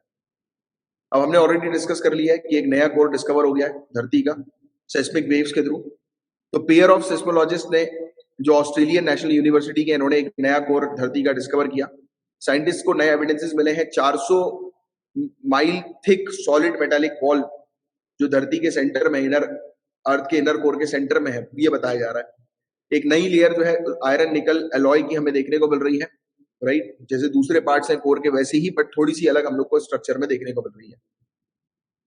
डिफरेंट क्रिस्टल स्ट्रक्चर के कारण शॉक वेव जो है अर्थक्वेक की वो पास हुई है इस लेयर से एक अलग स्पीड में, जो हमने ऑलरेडी वेलोसिटी के बारे में डिस्कस कर लिया और काफी डिटेल में मैंने आपको बताया। रिसर्चर्स ने स्टडी किया है इनर कोर बेटर अंडरस्टैंडिंग के लिए धरती की मैग्नेटिक फील्ड के, जिसके बारे में हमने चर्चा करी। धरती की मैग्नेटिक फील्ड प्रोटेक्ट करती है हम लोग को हार्मफुल रेडिएशन से, राइट, जिसके कारण से धरती में लाइफ पॉसिबल हो पाती है। इनर कोर जो है सॉलिडिफिकेशन के थ्रू ग्रो हुआ है, राइट, आउटर कोर से। धरती कूल हुई पिछले कुछ 4.5 बिलियन सालों में, राइट, और सॉलिडिफिकेशन और ग्रोथ जो है वो अभी भी कंटिन्यू है, चली रही है। इनर कोर जो धरती का जो है वो उसको डिस्कवर किया था 1936 में इंगे लहमान के द्वारा। धरती में 3 डिफरेंट लेयर्स हम लोग को, वैसे तो 4 लेयर्स हम लोग को देखने को मिलती है, जिसके बारे में हमने डिस्कस कर ही लिया। आउटर कोर, इनर कोर है एक, 3 और 4। कर्नाटक सरकार जो है वो इंडिया की पहली मरीना बना रही है। इंडिया की पहली मरीन या फिर बोर्ड बेसिन ऑफरिंग डॉकेज जो है वो कंस्ट्रक्ट किया जाएगा उडुपी डिस्ट्रिक्ट में, कर्नाटक में। ये प्रमोट करेंगे कोस्टल टूरिज्म को कर्नाटक के अंदर, और कर्नाटक सरकार जो है वो परमिशन लेगी सेंटर से कोस्टल रेगुलेशन जोन में रिलैक्सेशन देने के लिए और बीच और पिलग्रिम टूरिज्म को प्रमोट करने के पर्पस के लिए। गवर्नमेंट जो है वो डेवलप करेगी स्टेट के अंदर, डिपार्टमेंट ऑफ आर्कियोलॉजी की मदद से टूरिज्म को बूस्ट करेगी, राइट। यहाँ पर कॉरिडोर्स बनाए जाएंगे टेम्पल्स के लिए। मधुकेश्वर, कर्नाटक के अंदर रिच बायोडाइवर्सिटी हम लोग को देखने को मिलती है, राइट। चलिए आज ये शुरू करते हैं। मिनिस्ट्री ऑफ कल्चर एक ऑर्गेनाइज कर रही है एक फेस्टिवल, आपको पता है संत सेहवाल महाराज जी का। ये किसके गुरु हैं? बंजारा के। किसको 2023 मार्कोनी अवार्ड जो है वो मिला हुआ है? तो हरि बाल कृष्णन, राइट। सिर्फ ऑप्शन, इस पे आंसर पे मत देखो, आपको आंसर दिखाई देगा। चलो ये वाला बता दो। इंडियन एयरफोर्स ने 110 अपने एयर वॉरियर्स लेकर गए हैं अल दफरा एयरबेस। किसका एयरबेस है अल दफरा? बताओ जरा। तुरंत आंसर आ जाना चाहिए, मुझे आंसर याद आ गया, आपको भी याद आ जाना चाहिए। जैसे मुझे याद आया वैसे ही आपको भी याद आ जाना चाहिए। तुरंत लिख दो, 3 वर्ड्स लिखने हैं आपको, UAE। Recently union minister Purushottam Rupala, इन्होंने लॉन्च किया है phase 2 national surveillance programme for aquatic animals के डिजीज के लिए। और ये किस एनिमल की? अब देखो अपन ने बात करी श्रिम्प, ये श्रिम्प मतलब झींगा। इसको जो है वो इसको जेनेटिकली जो है वो उसको बेटर बनाएंगे। साइंटिस्ट ने डिस्कवर किया एक नया कोर। अब इसमें से कौन सा स्टेटमेंट जो है वो करेक्ट है? ये नई लेयर जो है वो आयरन निकल एलॉय की है, बिल्कुल सही। ये डिफरेंट क्रिस्टल स्ट्रक्चर इसका है, बिल्कुल सही। पहली मरीना जो है वो बिल्डअप की जा रही है किस स्टेट में? कर्नाटक में। 27 फरवरी 2023 को प्राइम मिनिस्टर ने उद्घाटन किया एक न्यूली कंस्ट्रक्टेड शिवमोगा एयरपोर्ट का। और ये एयरपोर्ट जो है वो कहां पर लोकेटेड है? शिवमोगा एयरपोर्ट, कर्नाटक में। यूनियन मिनिस्टर गडकरी जो है उन्होंने उद्घाटन किया है 7 नेशनल हाईवे प्रोजेक्ट का। अब इसमें कितना खर्चा जो है वो हो रहा है? तो खर्चे का आंकड़ा जो है वो 6,500 करोड़। 26 फरवरी 2023 को मिनिस्ट्री ऑफ टूरिज्म ने ऑर्गेनाइज किया पहला स्नो मैराथन। कहां पर? जम्मू में। मैत्री कल्चरल पार्टनरशिप जो है वो लॉन्च हुई है। प्रमोशन मतलब क्रिएटिव इंडस्ट्री इंडिया और ऑस्ट्रेलिया के बीच में हम लोग को देखने को मिल रही है। देखो याद रिकॉल करना है। अभी पढ़ा और पूरी चीज आपको रिकॉल हो रही है, that means you are at the right direction. ठीक है, मजा आया? शेयर जरूर किया करो यार, जितना हो सके लेक्चर्स को शेयर करिए।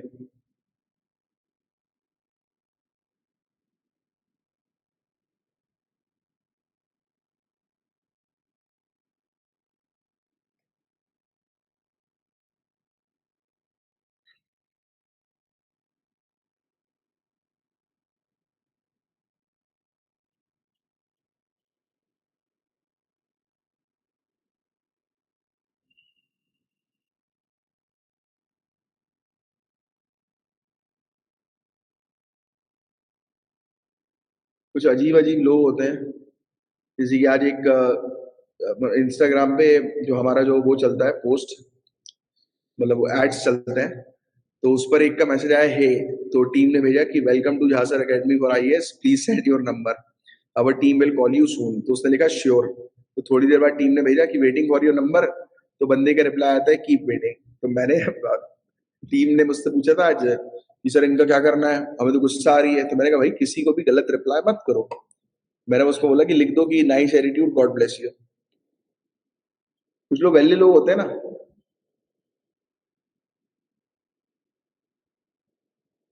सर क्लास किस टाइम बता दीजिए।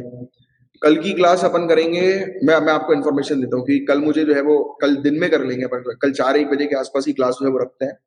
ट्राई करेंगे मैक्सिमम जितनी क्लास हो सके, वरना एक क्लास ही करेंगे, क्योंकि कल मुझे आप लोग को डिलीवर करना है पॉलिटी का लेक्चर।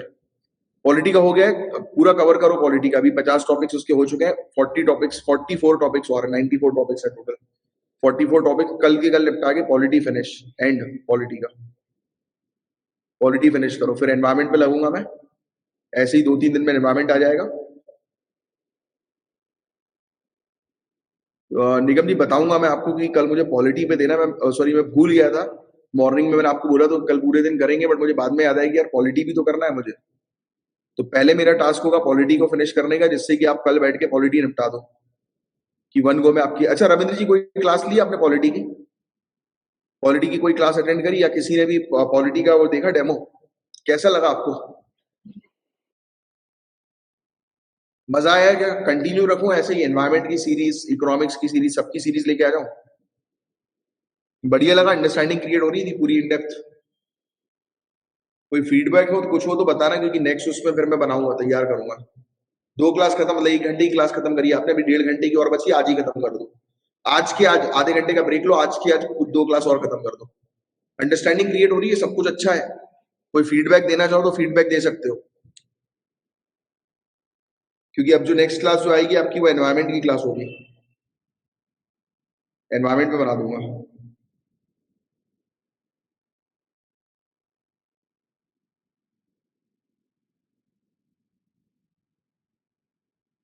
जय श्री राम। बढ़िया बढ़िया भैया, आ रहा हूँ मैं, आ रहा हूँ, आ रहा हूँ मैं आप ही के पास आ रहा हूँ। बेल यार कौन सी लेके आऊं? तो एक काम करो ना, आप आ जाओ, यहीं बैठते हैं थोड़ी देर। अरे आ जाओ ना ये, अरे तो फिर चलो आप आ जाओ, फिर अपन साथ चलते हैं। तो मैं वीडियो कॉल कर रहा हूँ, फिर मुझे बताना, ठीक है? पिंक पता है? ठीक है ठीक है ठीक है। हाँ ठीक है ठीक है ठीक है ठीक है ठीक है। चलो बढ़िया बढ़िया, लेके आता हूँ।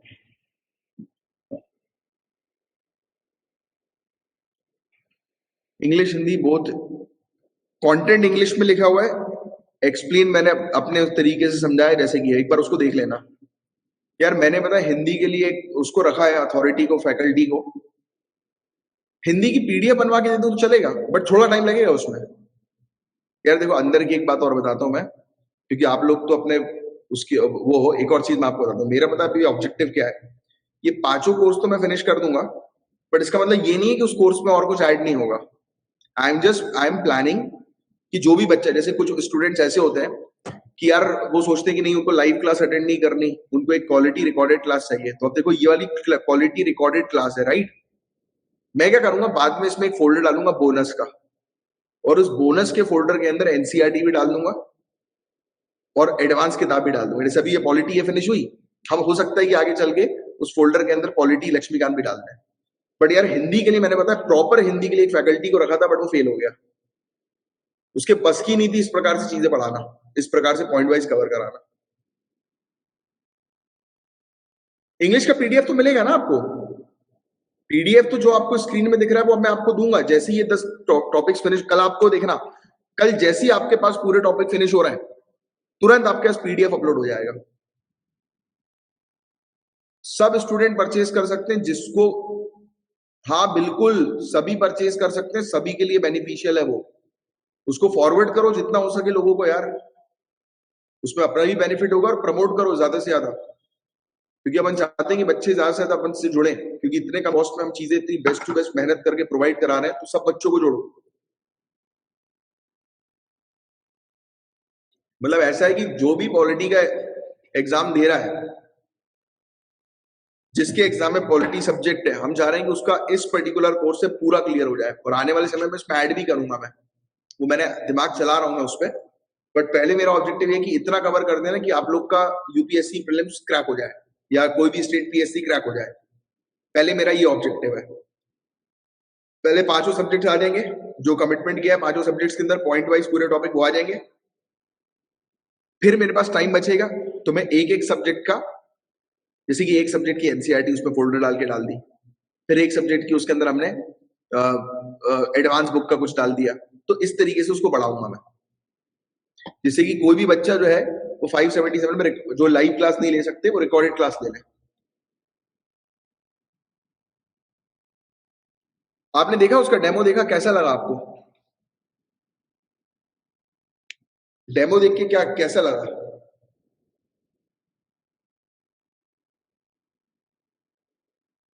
कुछ सजेशन हो तो बताना। हिंदी के लिए मैंने बहुत कोशिश करी है, हिंदी की फैकल्टी के लिए, बट वो जो एफर्ट मैं दे पा रहा हूँ वो दूसरा कोई नहीं दे रहा है। कोई फीडबैक हो तो जरूर बताना, ठीक है? चलो मैं अब साइन ऑफ करता हूँ, अब मिलते हैं हम लोग कल। तब तक के लिए bye bye, take care, have a great day ahead, Jai Hind and happy Holi in advance to all of you.